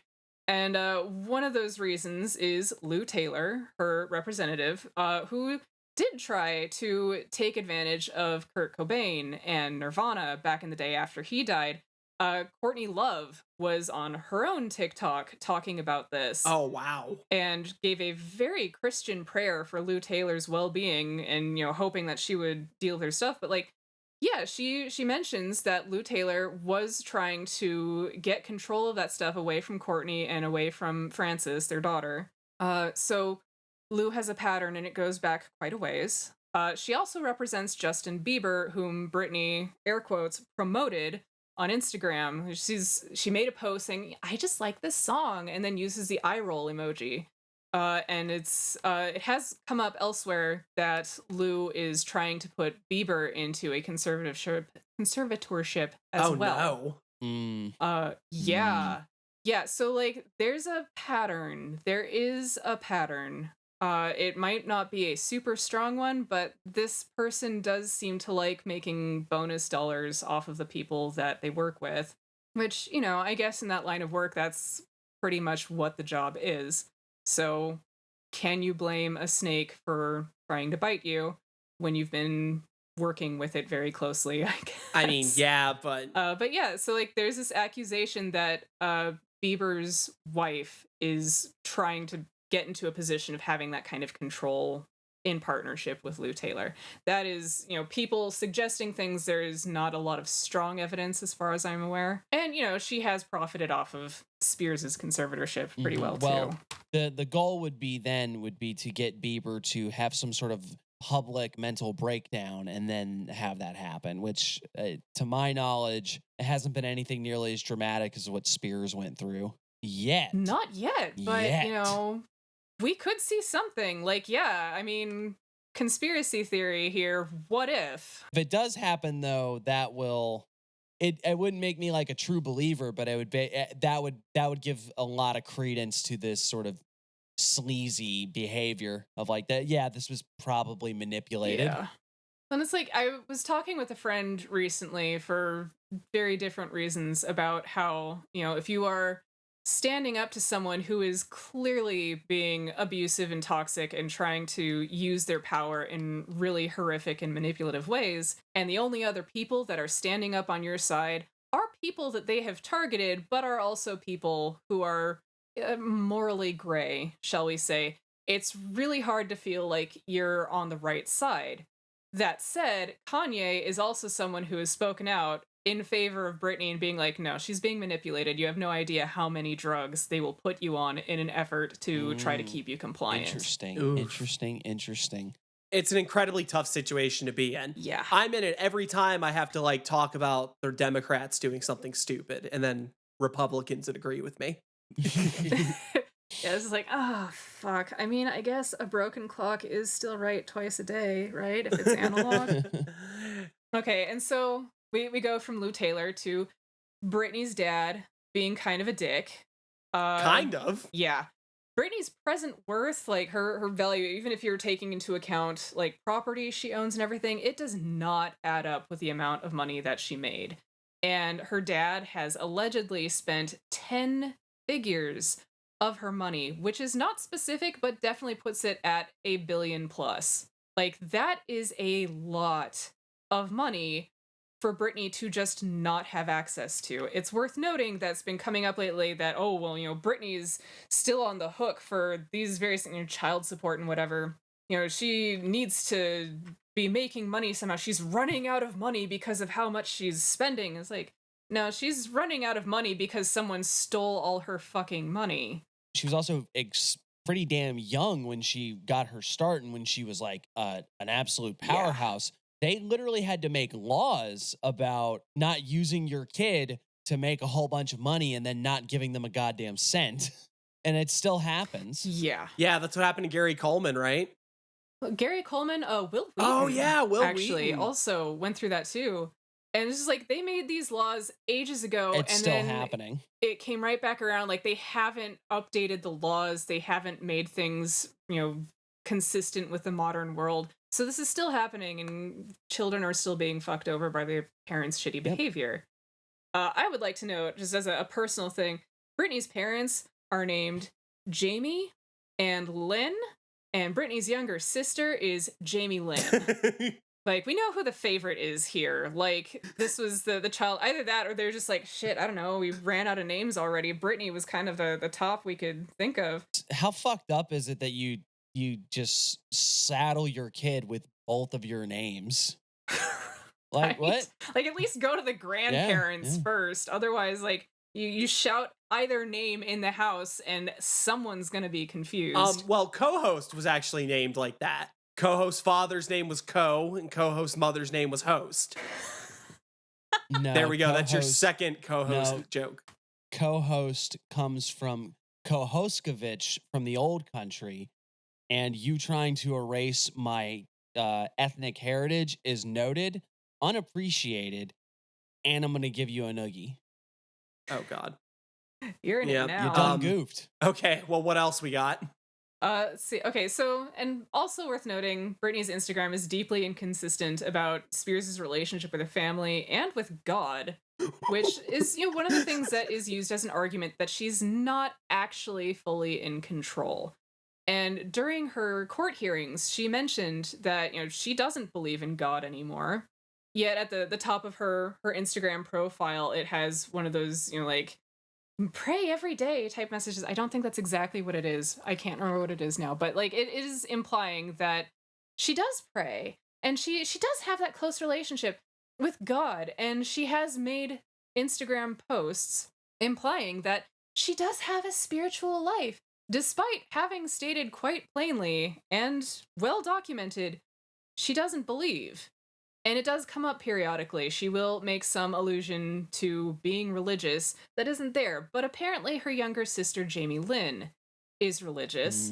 So, okay, interesting. Which also brings us to AI and deepfakes. And the text on her posts, when run through an AI generator detector, registers it as most likely AI generated.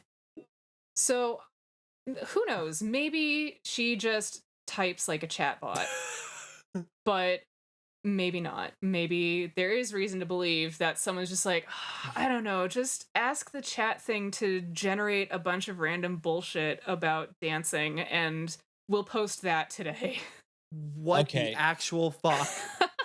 The thing is that people that have an exceeding amount of wealth on the line to keep up a charade will probably use whatever they can get their hands on. So the minute that they figured out, oh, you can just like pump out stuff as far as text and make it look like just generate post, generate post, generate post, and just buckshot across the socials. Perfect sense to me. On the other hand, right? If I got told that I type like a chatbot, I would be devastated. That would ruin my day. That would ruin my week. That would ruin my month. Well, I do think there actually is an argument here for Britney intentionally choosing to use AI and deepfakes. Just because, if you are super famous and fucking tired, this is a really good way to work without actually working. And then the other thing, too, is it's like people talking about, it's very inconsistent beliefs expressed on the socials and such like that. It's like, it could very well be that they have a social media person and then Britney is also on it, or they have multiple social media people, or any sort of combination, or like somebody had it and then they got fired and then somebody figured out they could use the chatbot and the chatbot talks about Jesus. There's a bunch of explanations that are not conspiratorial. They're just sort of like silly. And yeah, it totally makes sense that if you don't give a shit and you're just looking at this as a brain dead content pump so that your silly followers will keep liking your post and keeping you engaged in in the algorithm, yeah, why wouldn't you use it? Not everybody can be like the good folks at CMN, where we go in day out creating top tier original content for you, the viewer. Some people just want to use like a clicky bot and repost the same garbage that they posted 2 weeks ago.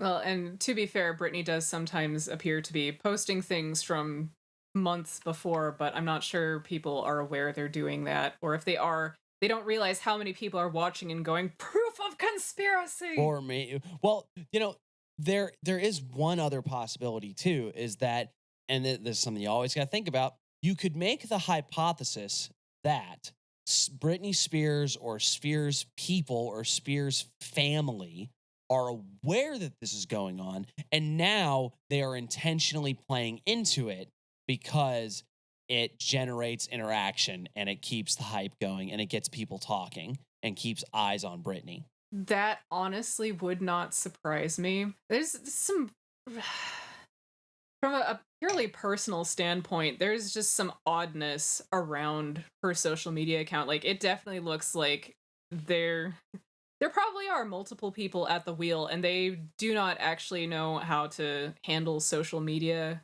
effectively. So, like, it sort of seems like they're trying to do this sort of, intimate, like, oh, look, here's Britney practicing her dancing, but she's clearly doing it for the camera. Mhm. And usually someone who's doing their social media well, like, there's kind of like a wink, wink, nudge, nudge feeling. Like, of course I staged this, but look, it's cute. And so, like, there's a quality control at work. And it feels like here, no one is doing quality control. And that part is one of the things that gets me sometimes. It's just like, what? Yeah. Why did they think that Mhm. was internet worthy? What are we doing here, guys? It could be as simple as the Peter principle, never assume malice when incompetence will do. Yeah. Yeah, and I think, like, really the worst crime here is probably just social media incompetence. If she really is starting to struggle with, being able to pay for stuff, then maybe hiring someone who knows what they're doing with social media is outside the budget. And so it's whoever in the household was willing to volunteer and just like, I can handle Instagram. It's not that hard. Look, here's a chatbot. Well, and then there's also the added element of, regardless of what you think, to what extent people can argue, that's part of what the conservativeship argument was about, is that Britney has a certain level of mental illness, and that can create some odd behavior when because you don't know, the post that someone might make when they're having a manic high versus a depressive low or something like that. Just as an example, I'm not 100% familiar with what her particular difficulties are, but like, just as an example. No, you're right. Like, there actually is one post that gets brought up as evidence with the spooky music and everything, by the way. We're gonna cut the like, spooky music what is in wrong? right Something's now. wrong with Britney. They're just trying to make her look bad on social media. That's the only reason they would post this. It's like, yeah, and then other people chime in like, no, that's what a manic episode looks like. I've had those. I can identify that precisely for what it is. So she really might just sometimes be having manic episodes on camera. And then going back to the incompetence of social media, whoever is in charge of those socials isn't going, you know what? That doesn't need to be on here. Yeah, it's just like, okay, Britney, do what you want. You get to drive tonight. I'm just imagining like a personal secretary type person getting handed a phone and being like, it's not, you got to update the instant. They're like, okay, sure. Chat GPT, Britney post. And then like a couple minutes later, it's like, Jamie Lynn, you do it. Like, okay, Jesus. And then Britney's like, where's my phone? And then she updates the instant. I'm like, no, Britney. Nothing but ongoing chaos. They've got a specific phone for the social media stuff, and when they don't put it in the safe at the end of the day, Britney gets her hands on it, and she's gonna post whatever wacky shit she thinks of. Yeah, they don't have a code on it or anything. Okay, so there is some. I am not done, dude. I'm almost done. No. Keep going. So like we have. Well, we so have touched on the text. So post, far, we've been pretty grounded here too, because it's like you'll bring up something kind of crazy like deep fake, like AI stuff, and then where it's like, well, there could be explanations. So bring your A game. This has got to be the craziest, right? Sometimes there's. Yeah, and sometimes okay, well, this seems fairly innocuous, and then once in a while there'll be something that's just like, oh, okay, no, that's actually getting a little weird. So some videos appear to use deep fake content. Her tattoos don't move quite consistently on her body. She's definitely got a green screen dress. Like, it is the exact hex code color that you would need for that. And, stuff in the background will appear and disappear. Flowers that were somewhere in the background will suddenly not be there anymore. Or the scenery that she appears to be in is just a little too still. Whoa. And so, that sends up some flags, just like, okay, that's a photo and not actually where she is. And her husband does actually have a green screen studio in the house.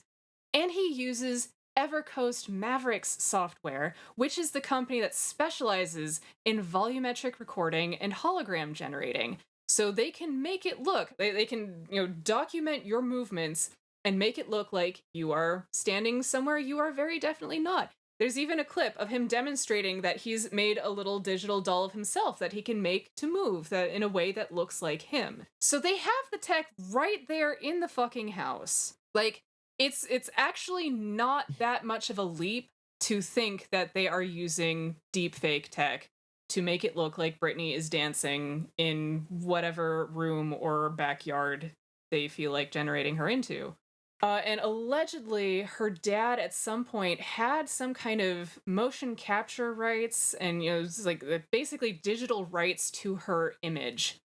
So, he could make her dance without her actually needing to be there. I saw this mentioned in one video, and it was before I figured out how to use the save video to specific collection function, because I'm clearly very good at TikTok too.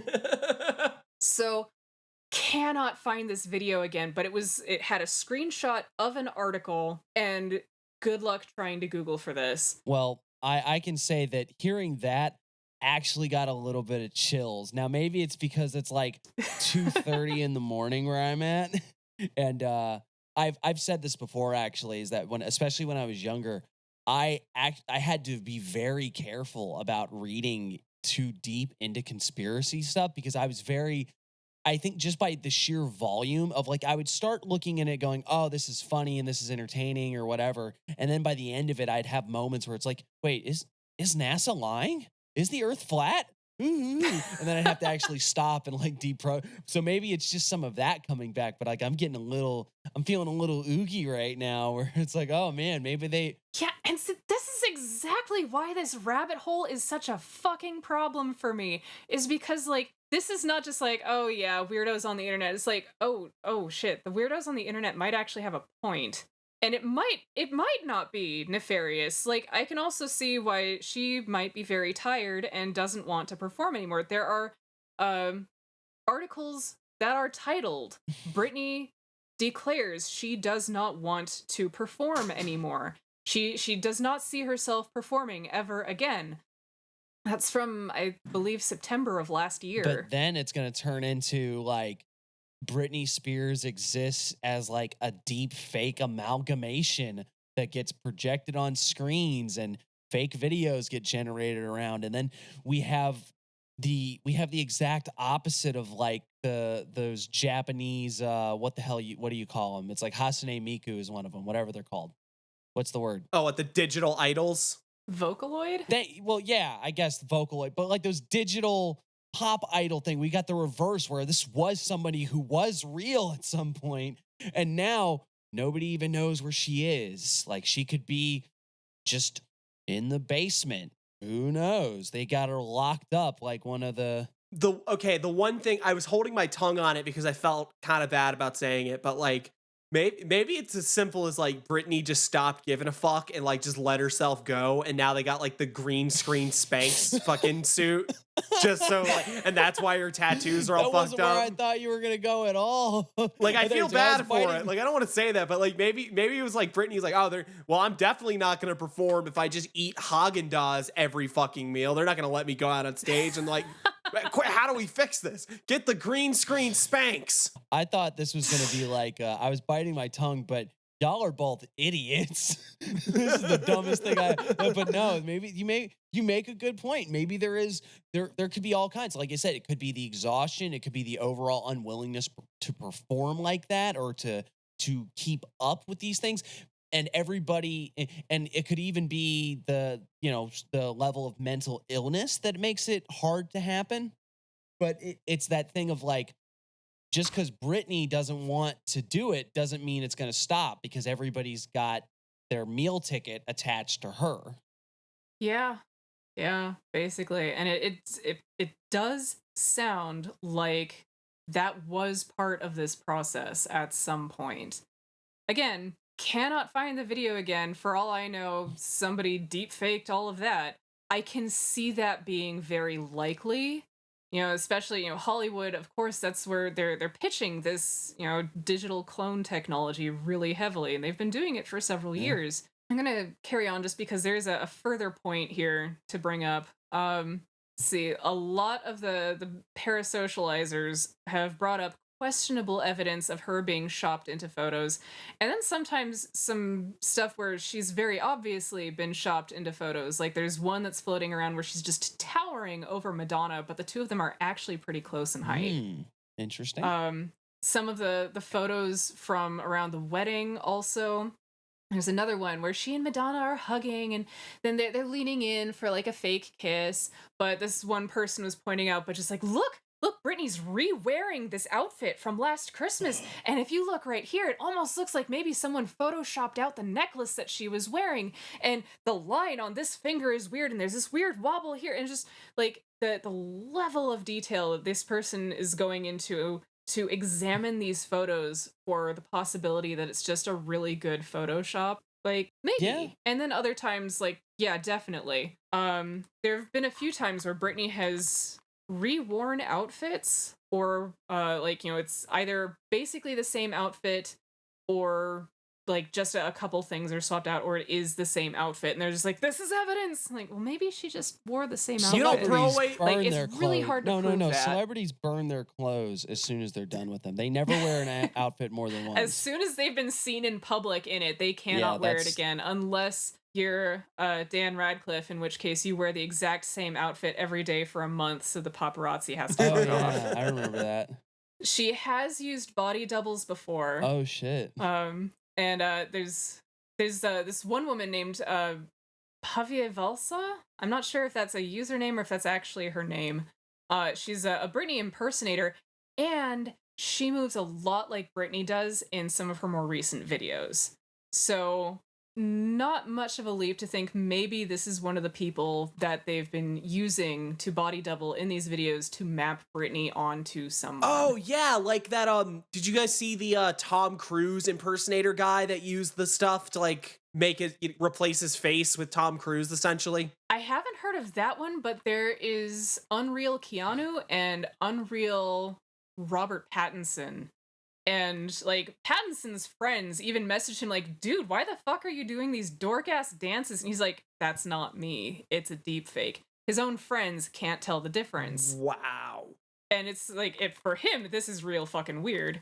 We're going to see more and more of that, too, as this technology becomes more and more common and easier to access. And I do wonder what we're going to be living in a world where I think on one end, the ideas of like digital rights and like the rights to your likeness and that will probably come into play. It's like, it's going to be illegal to, if you get caught making a deep fake of somebody without their consent, you probably like, you'll go to court. Like that might be one avenue to try to keep things from going completely off the rails.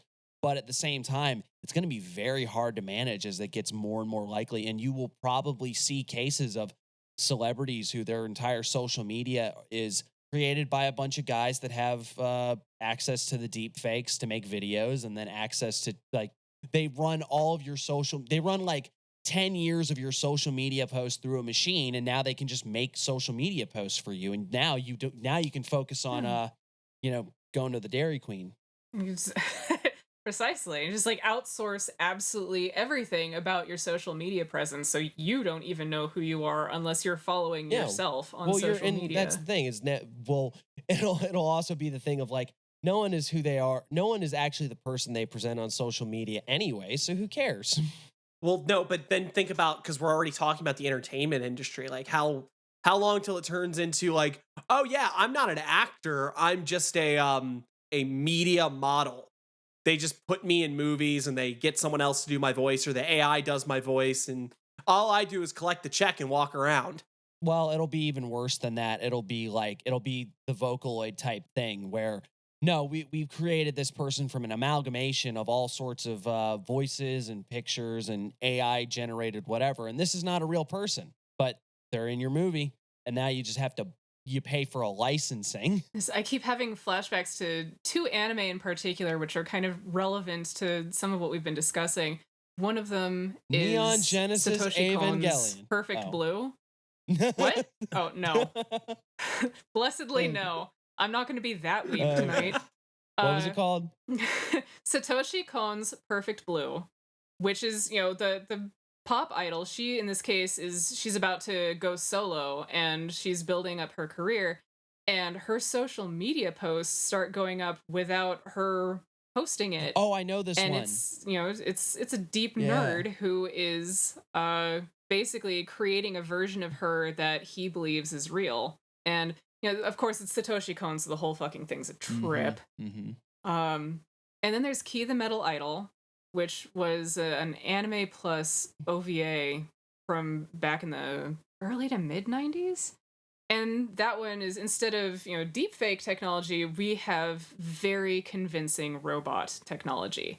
So the vocalist is controlling everything she's controlling the voice from inside a machine. But then there's like the thing that's actually performing on stage. And so at one point, she starts trying to be a little bit of a diva with the producer, and he sends one of his goons and just beats the ever-loving shit out of her. And she still has to perform. And she can, because all they need is for her voice to work. Absolutely brutal. Thank you for keeping it anime and not going Blade Runner. Yeah, that's also, I guess, an opportunity, but we're gonna leave the Philip K. Dick out of this for now. He already got a mention at the beginning of this. So, okay, and then we've got the teeth and the hands have come up specifically, but then there's also someone mentioning that, I think this one was just like a throwaway comment somewhere of someone observing that Jessica Simpson and Britney Spears' face look very similar. Present day Jessica Simpson has clearly had work done. And so actually, I kind of suspect maybe some of this is that Britney got a little work done and it shows. And so, like, maybe sometimes the deep fakes have actually been she's in recovery from getting her lips plumped or something. Yeah. But so we've got the teeth, and this is like the evidence that everyone points to immediately when they think it's one of the stand-ins. Because if you look at photos of Britney's teeth from way back, she has perfect teeth. Like, they have always been perfectly aligned, even when she was just starting out in her career. And these days, like, one of her front teeth, like, there's clearly gaps going on, and one of them is kind of twisted out at a little bit more of an angle. It just doesn't look like her teeth. There are some video clips where people are like, oh, if you look, the AI has edited out her bottom teeth entirely.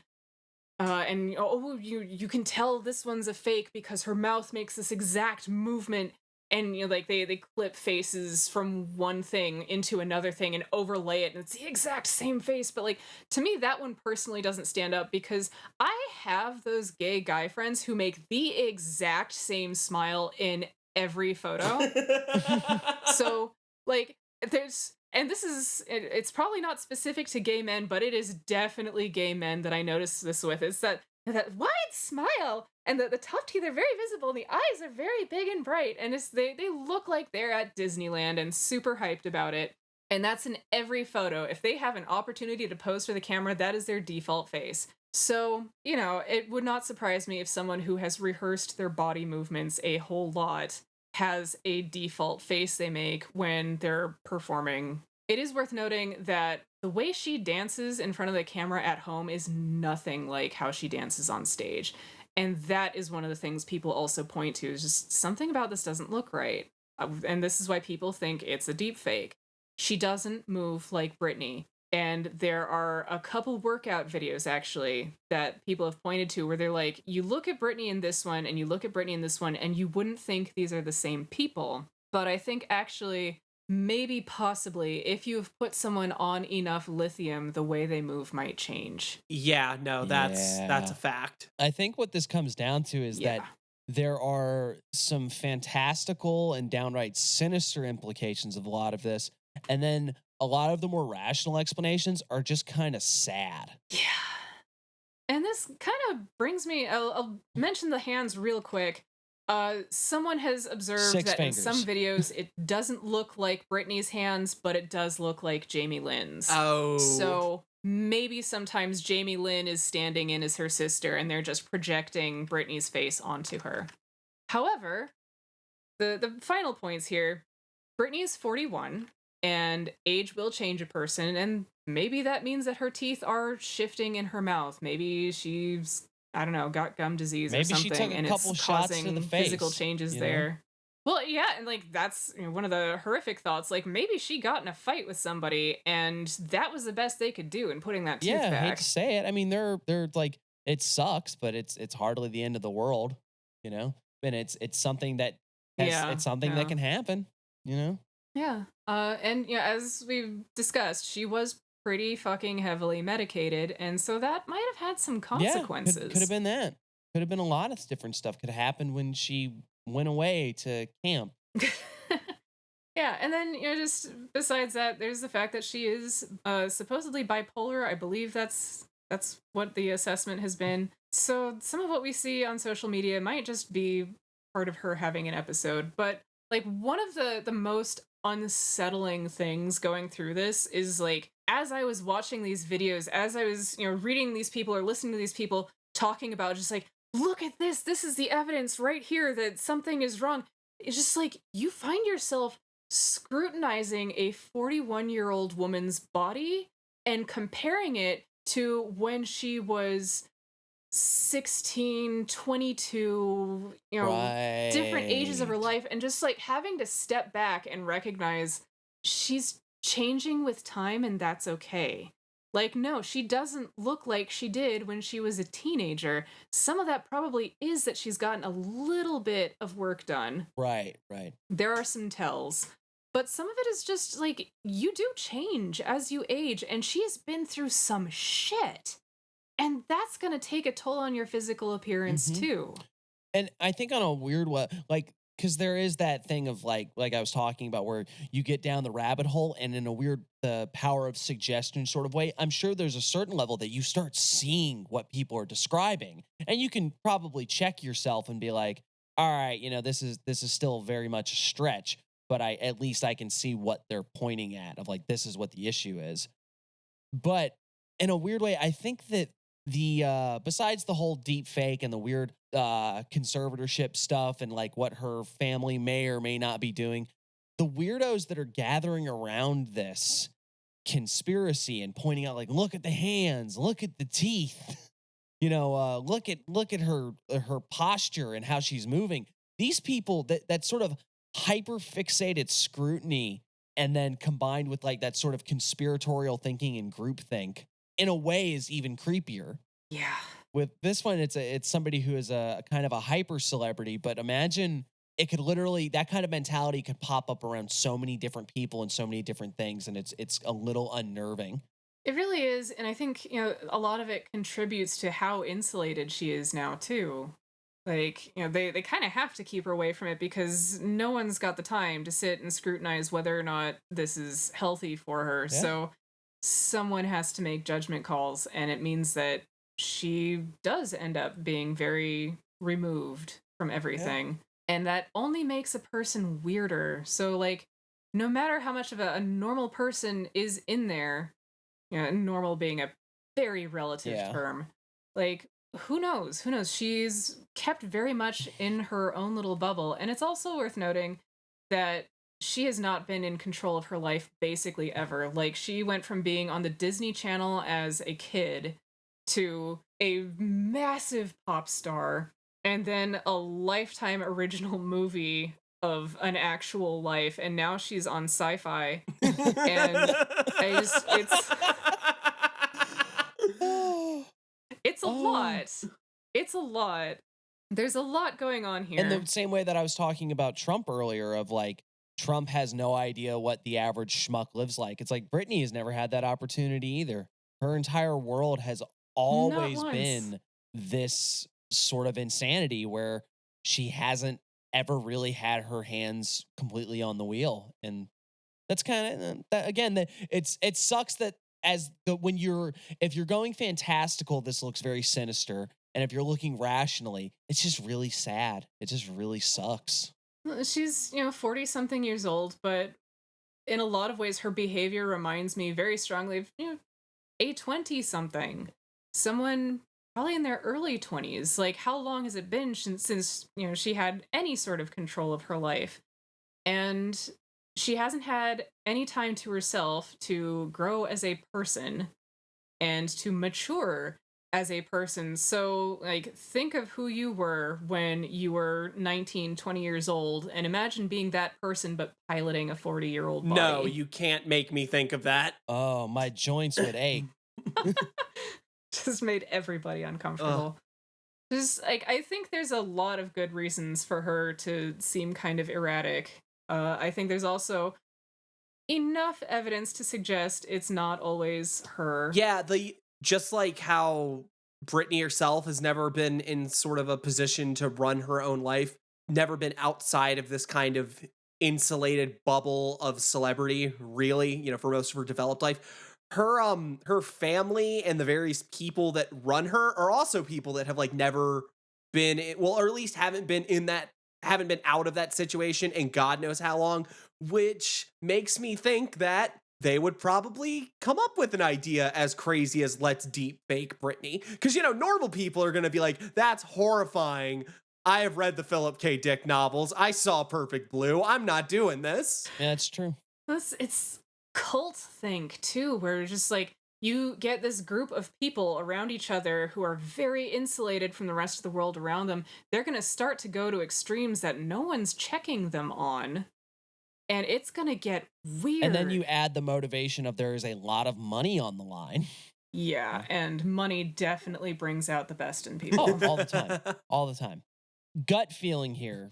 What is the likelihood that there's something sinister going on versus this is like just sort of sad, weird stuff going on? Where are we breaking down? Like 30 that it's something sinister, 70 that it's something just kind of sad and weird? Or like, what are the chances that there's like a conspiracy to deep fake Britney Spears to keep the public in the dark? She did allegedly just get smacked in the face by some basketball dude's God bodyguard. damn it. And I was waiting till we finished with this, and I was gonna spring that one on you. Fuck. Well, and see, like, this is great too, because there are other people who are just like, that wasn't Britney. She wasn't even really there. She was allegedly at dinner after this, but she wasn't even doing that. Have you read this police report? I have not read this police report. I only found out about this, like, very recently, and it was just like, I don't want to go any deeper into this. I've already gone farther than I should. This is going to make a great sci-fi story at some point. It's going to be my perfect blue.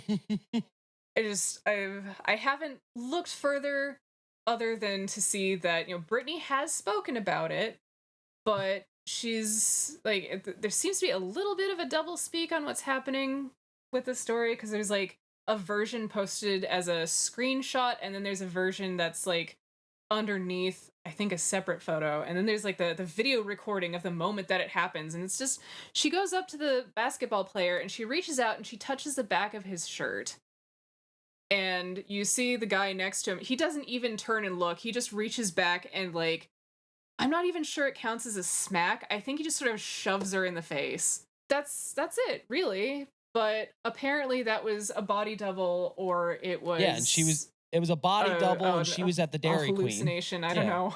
It was a clone, right, and exactly. She was down getting a blizzard. She was actually getting dinner at the Dairy Queen at that asking moment what's time, a blizzard.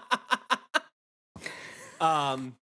Well, my theory is that Britney was cloned in 2019, and the actual Britney has been on the Mars colony this whole time. Nice. Oh, see, that's taking it a step further, because there's one of the conspiracy theorists is just like, you know, the Britney body doubles or the clones, if that's what you believe, you're allowed to think that. It's just like, whoa, oh, wow, we're not even gonna bother picking a reality to align with. Everyone's free, everyone's valid. Nothing is true, everything is permitted. What you believe about Britney is just as valid as what I believe about Britney.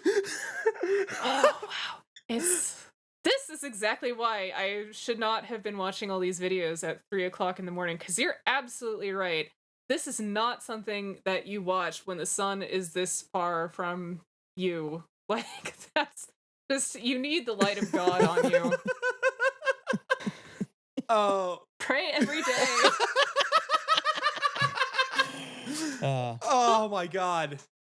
Well, holy Okay, now shit. my only other question is, where does the number 23 come up in all of this? Because you know it's going to be in there. It might be buried in the hex code, but Well, I'm not sure. when we find it, we'll have to chop in an addendum before this episode goes live, and it's like, I found it. Hi, this is the addendum we promised. So, unable to find any 23s in connection to Britney, instead, 3 days after recording this, we were treated to the wonderful sight of Miss Britney Spears posting on her Instagram the cover of a certain book, The Doctrine and Ritual of High Magic by Eliphas Levi. Later, in a description of one of her posts, she discussed telepathy. The AI videos have continued, and the conspiracy only gets deeper.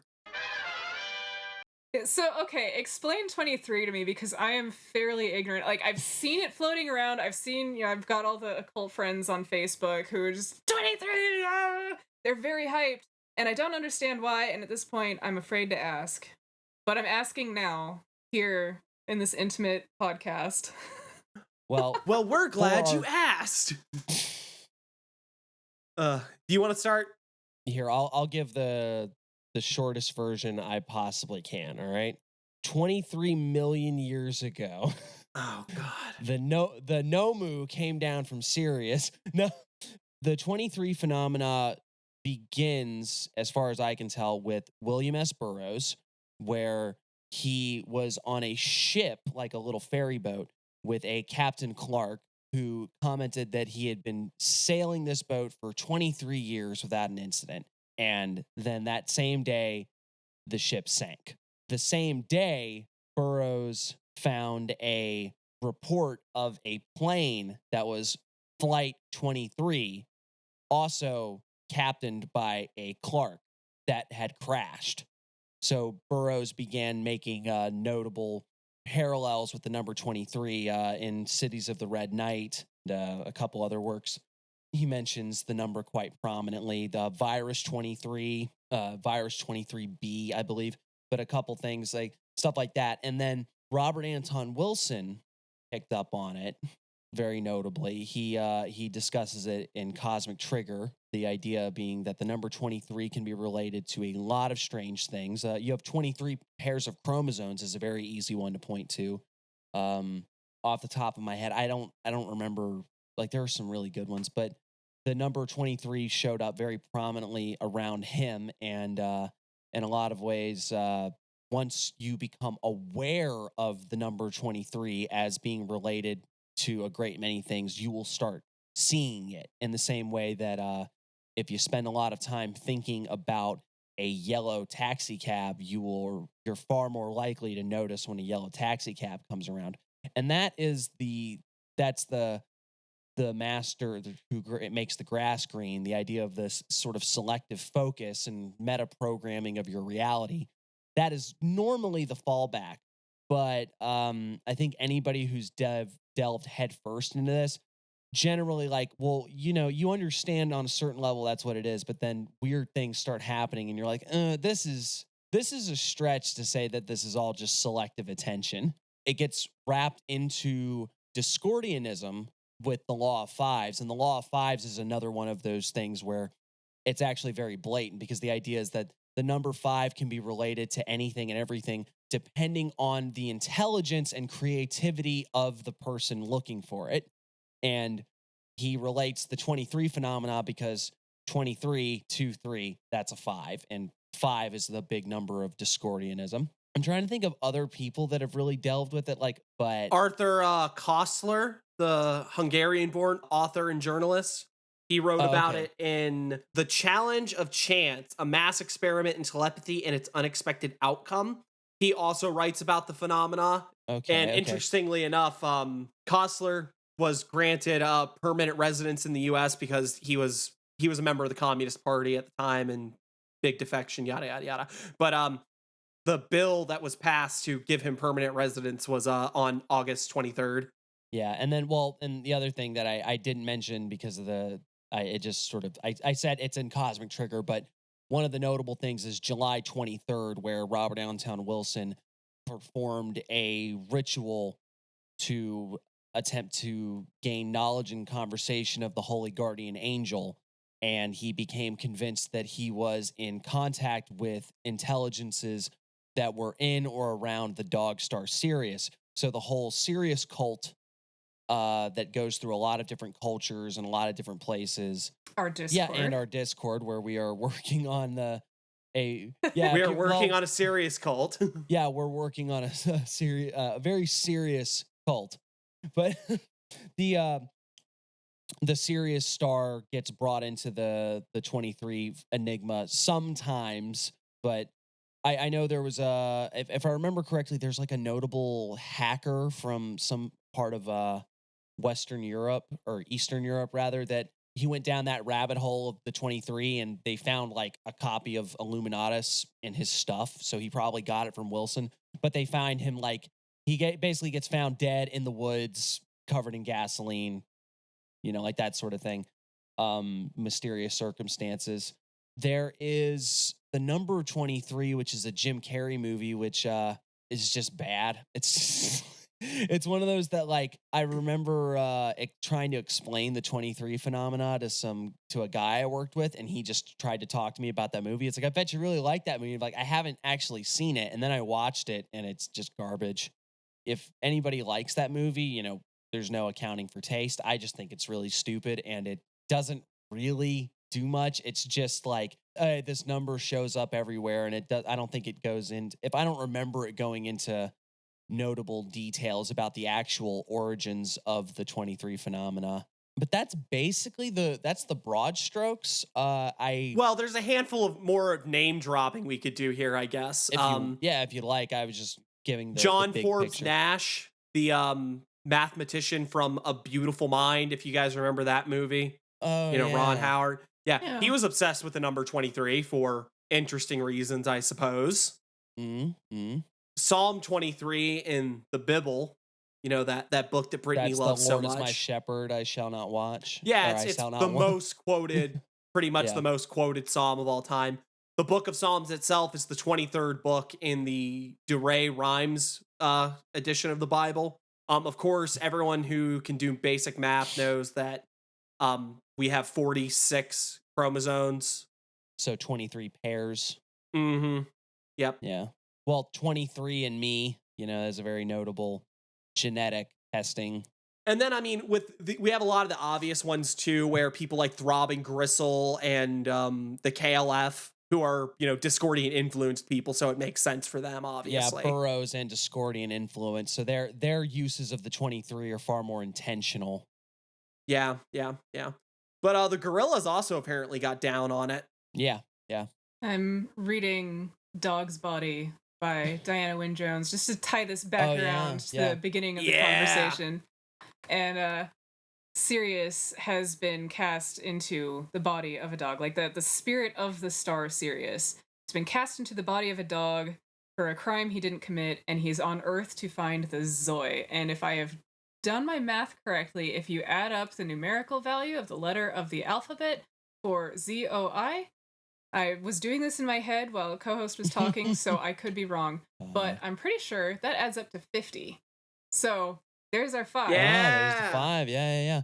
Well, and this thing you're engaged in already is exactly what we're talking about, where you will start. And I like, one of the notable things I do is that I find 23 adding up on license plates a lot while I'm driving. And it's part of that selective attention, where if you notice it, if you're looking for it, you'll see it. It's just one of those things I pick up on. But what we're talking about is, like, as soon as you're aware of it, you're going to start noticing it, and then it becomes a confirmation bias feedback loop of, like, you see it, and then the more you see it, the more you look for it, and the more you look for it, the more you see it.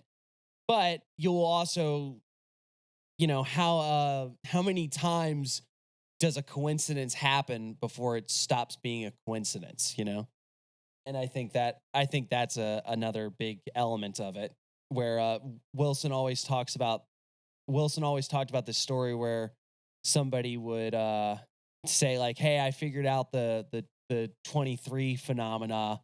As soon as they say, oh, I got it figured out, something weird will pop up as 23, and they're like, how the hell did you do that?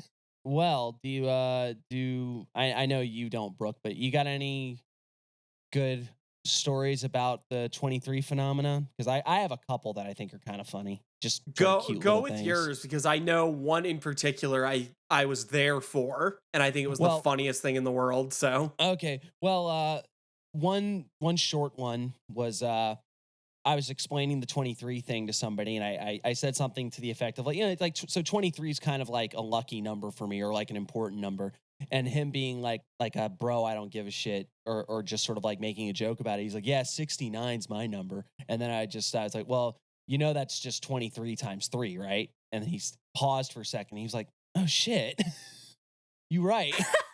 And then another one where again I explained it to somebody at work, and they thought it was just the dumbest thing in the world, and they were trying to prove me wrong, and they kept asking like, well, what's the how's this related to 23, and how's that related to 23, and where's the 23 in there? And it's like, and I just sort of like, yeah, it's like I can't just drop of a hat relate everything to 23, but if you look, it's there.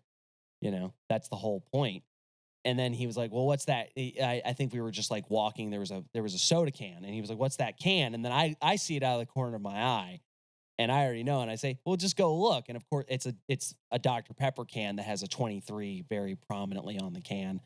And it was funny when it happened. He got mad. He picked the can up, kicked it, and everything. It was just, it's, I always think that's a very cute little story, because he was so adamant that I was wrong, and then I got like the softest of softballs to give him something to shut up about, where it's like, hey, somebody was looking out for me.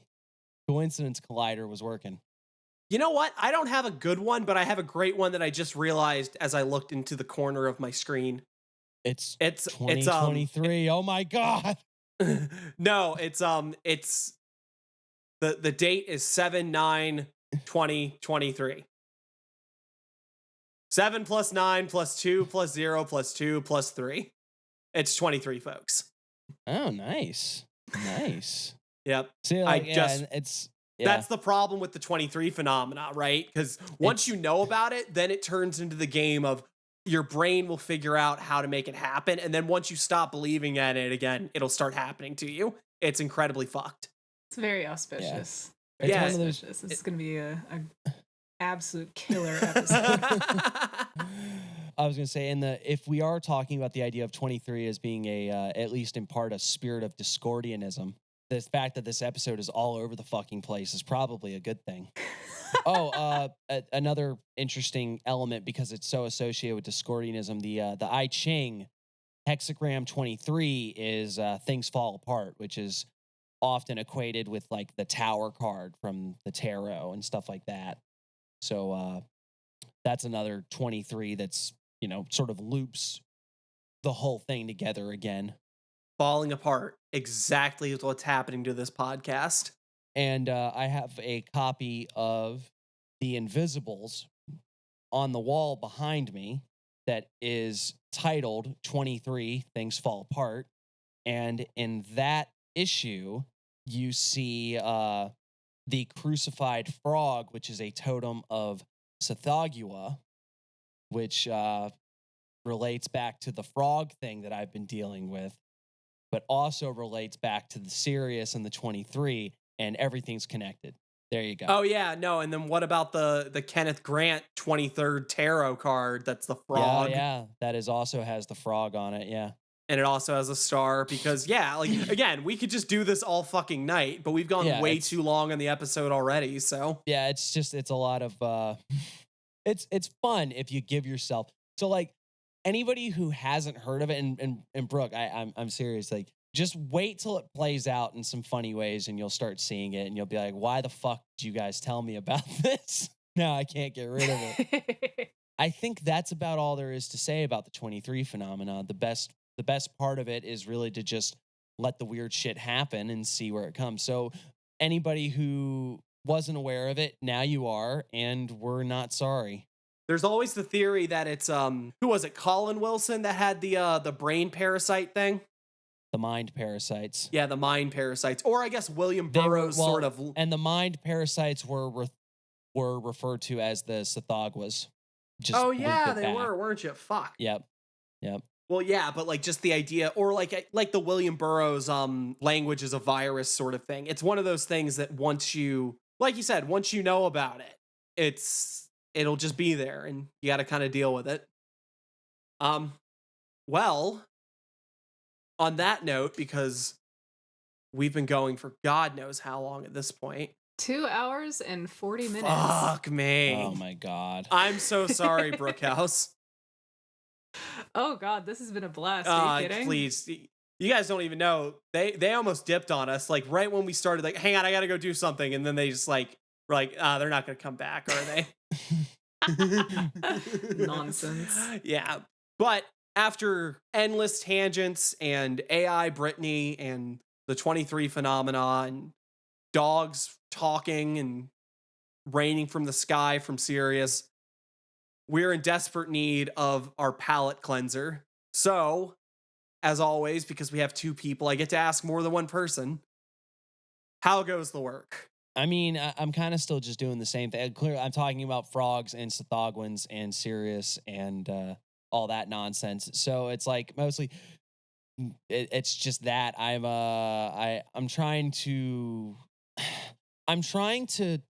time the beginning of the next set of conjurations for Liber K with the beginning of the serious working that we're going to be doing with the Discord, so that I'm jumping into the ceremonial section right as we're starting all of that. But to do that, I just want to make sure that I got some loose ends tied up on the last section, just to going back to some stuff that it's like, well, I got this to work, but 1 success is good, 5 is better. So yeah, that's really where I'm at. But I'm it's like, because I'm thinking about it and because I'm focusing on it, I'm noticing weird little coincidence. So a lot of my my crazy is ratcheting up. Gotta love the crazy ratcheting up. You know, I have been touched by the amount of people in our Discord that, like, I don't even know how we came up with this fucking idea. I think everyone was just joking about a serious cult, and then I was like, hey, maybe we could actually do like, a group working sort of thing. Well, somewhere in there, like, I definitely was just like, you guys better get in here or the congregation's going to run off and you're going to be scrambling to put together priest robes. Oh, yeah. You got to jump on ideas while they're hot, otherwise somebody else will take it. Yeah. But, I love how we're slowly becoming a lot of the things that we used to think were hokey. Because now we've got a little group of people that we think are dope, and we're trying to do group rituals now, and it's like, yeah. So I guess maybe we'll put a social media post up too, saying like, hey, this is the working and all that stuff. If you want to be involved, you can hop in on the Discord. I don't know. I mean, I was willing to do this with people in the Discord because I've been around most of them long enough to know that like, this is something that we could do together. The Discord's public. Anybody who waltzes in can hop on. Yeah, I guess you're right. I mean, I feel like it's still going to end up being like one core group of people who are actually participating, and then like maybe someone else is going to drift in. But until then, it's just going to be whoever actually is paying attention to what's going on here is just going to be sitting back watching like, okay, well, let's see what happens at least. And if nothing happens, then we can just bag on them for being dorks. That's the attitude I've had since I started this podcast. They just preying on our downfall, is what I'm hearing. And you know what? As long as we have fun falling, I really feel like that's the thing to take away from it. Like, it's not about the ritual. It's about the friends we made along the way. I mean, maybe for you, I'm hoping that aliens from Sirius come like pay all my bills for me on this one. I got some demons. That's also fair. Is that Lyrans? Are those the aliens that come from Sirius? There's like Lyrans or... Oh, God. I went down a rabbit hole on this at one point, too, and just, like, the different places that alien entities come from. So, you've got the Pleiadians from the Pleiades, and there's something that comes from the Dog Star as well, but for some reason they look like lions and crows, generally. Oh. Interesting. I don't know this that's one. That's its own whole separate rabbit hole. Well, because, like, I made the joke about the Pneumo earlier, but those are from the Dogon, and they're described as, like, amphibious and water dwelling. So frogs. What about you, Brookhouse? How's the work going for you? The work has been very chill lately. And it's primarily been focused on just meditating and just, like getting kind of centered within myself, because, we went through this chaos of moving across the country, like pretty literally, back in tail end of December. Like, we literally moved into the house on January 1st. Oh, wow, that's rough. And yeah, and so like everything that built up into that was really nuts and really chaotic, and it's just felt like I've spent the last roughly 6 months coming down off of that. And so, some of that has been like I was meditating through all of that, and that helped me stay very grounded, and now it's meditating through just finding center again, finding balance, being able to just like sit and not feel like I'm about to go into fight or flight over some nonsense. Just like, no, life is cool. We live in a really pretty place, and, appreciating this. And so some of the work in the very recent past, the last month and a half or so has been, going around and getting in touch with the local environment and just kind of putting a sense of, I guess, spiritual roots into the place. I firmly believe that anytime you live somewhere, it's really important to find a way to connect with, I guess, the genius loci, the spirit of the place that you're dwelling in. And so, maybe that means don't fuck around too much when you're living in Appalachia. Tends to get a little spooky out here. And it's not like I'm deep in the mountains or anything, but it's where I am. It's a really beautiful spot, and it's felt pretty benign, actually. I was having dreams of like fucking grass spirits or something coming to hang out and just be like, "Hi, you said hello the other day, and we're coming to return the greeting." And it's like, you're not in that kind of language, but that was kind of what it felt like. It was like I had put out feelers and they put feelers out back. That sounds really nice. Yeah. And I'm also a massive fucking hippie about it, if that wasn't obvious. So I'm just like, I'm gonna go out in nature and vibe. And so, I'm learning how to connect with the land where I'm living. And I really do think any working you're gonna do is gonna be helped by figuring out how to work with that. And this is also me being a massive Josephine McCarthy fan, who also talks about going out and connecting with land entities and honoring the land that you're in, and recognizing that sometimes this is getting very broad, but sometimes the land that you're in is badly damaged by human interference. This area was badly damaged by human interference, but it's kind of been given time to rest. So it's not as antagonistic as I think it probably would have rights to be. Very, very But yeah, interesting. that all sounds like way deeper, and like, oh, she's out in the woods communing, and she's talking to the mushrooms, and not in the psychedelic way. And it's really not like that. It's more just like, going and sitting outside and watching the fireflies and noticing when you hear weird scrabbling, and you're just like, okay, was that a hint that it's time to go inside? That might be a hint it's time to go in. We got all sorts of wildlife around, and sometimes the smarter thing to do is not investigate, because that's how you end up in a horror movie. Just doesn't matter if all it is a deer. It's making weird rustling noises every time you kind of calm down. So go inside. It's a good night to go back inside. Well, I mean, hey, like we said earlier, as long as you're not having sex, you'll be fine. Well then. Sure, my husband is going to have some things to say about that. Oh, wow. No, that's really great. I have a lot of strong feelings towards land and the sort of, I don't know, you can call it spiritual connection to it, or you can call it just the vibe. I like a lot of things about Michigan, but I don't vibe with the land right. Mostly because I live in fucking Detroit, but I'm trying to commune with the land spirits, and it's just like, help. I have bits of Ford Motor Company. Someone had mentioned something about in certain parts of Detroit, you can see trees and things growing out of the building. Like, it is actually looking kind of dystopian, ?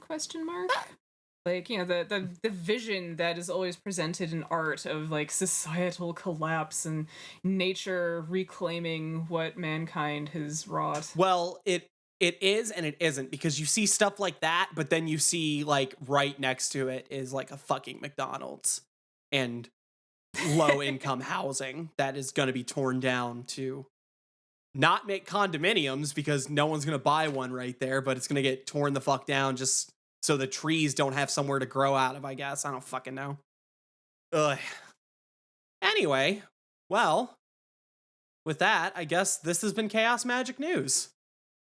The only podcast to, well, you know what? We made the completely AI generated and deep faked ones before. So the only podcast that is heavily promoted by parasocial conspiracy.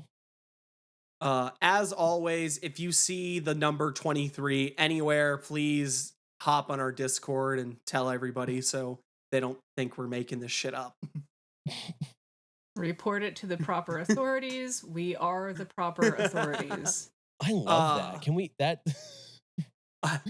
gonna be CMN merch. Oh, that's great. Well, if we do eventually make merch, which long ways out from there, you could probably buy it at chaosmagicnews.com, where we'll also have articles, interviews, links to the pod, pretty much anything you could ever possibly want from us. We also have some dank meme pages on Facebook, Instagram, Twitter, and Threads. We coming for you, Elon. And that is what? Threads does not have memes. Threads has me shit posting with Brookhouse. We're gonna solve that. And if that isn't enough for you, we also have a Discord where you can rub elbows with a lot of really great people, like Brookhouse. Like me. Brookie, you got anything you want to shill before we go?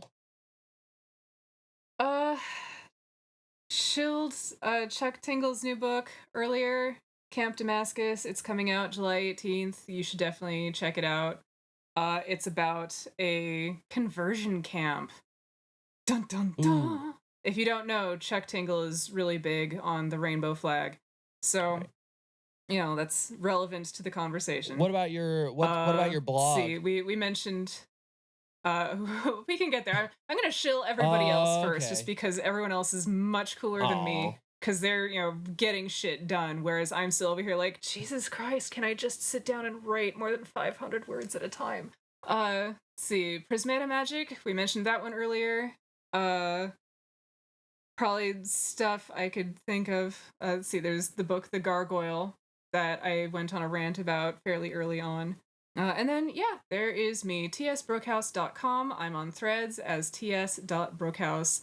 I'm very inconsistent about how I use my blog or social media, so sometimes you'll get like a series of posts relatively close together and then nothing for like 2 months. But I'm pretty sure through either one of those things, you can find me doing something once in a while. I have ts.brookehouse as an Instagram as well. I write short book reviews about whatever I've been reading and have thought is worth shilling lately.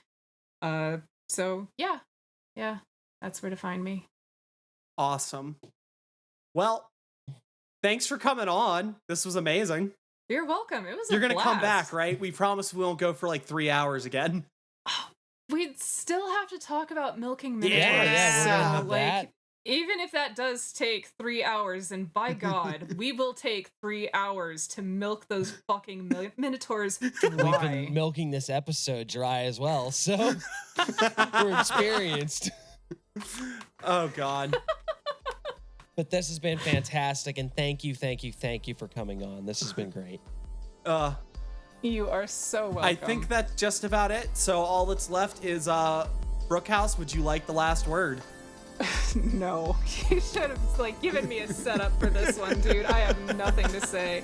93, 93, 23, 34. I'm just gonna start throwing numbers out there. Something's gonna stick. Shit. Oh, fuck. All right, thank folks. you for listening. We'll see you next time. Bye-bye. Have a great night.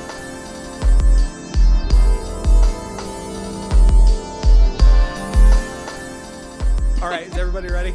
Like no, well, let me just reiterate. Every time you give me shit about like my commitment to the show, I take something off of the socials. I delete or I find a follower and I insult them until they unsubscribe. Start actively sabotaging us whenever you start saying shit. So maybe just watch it.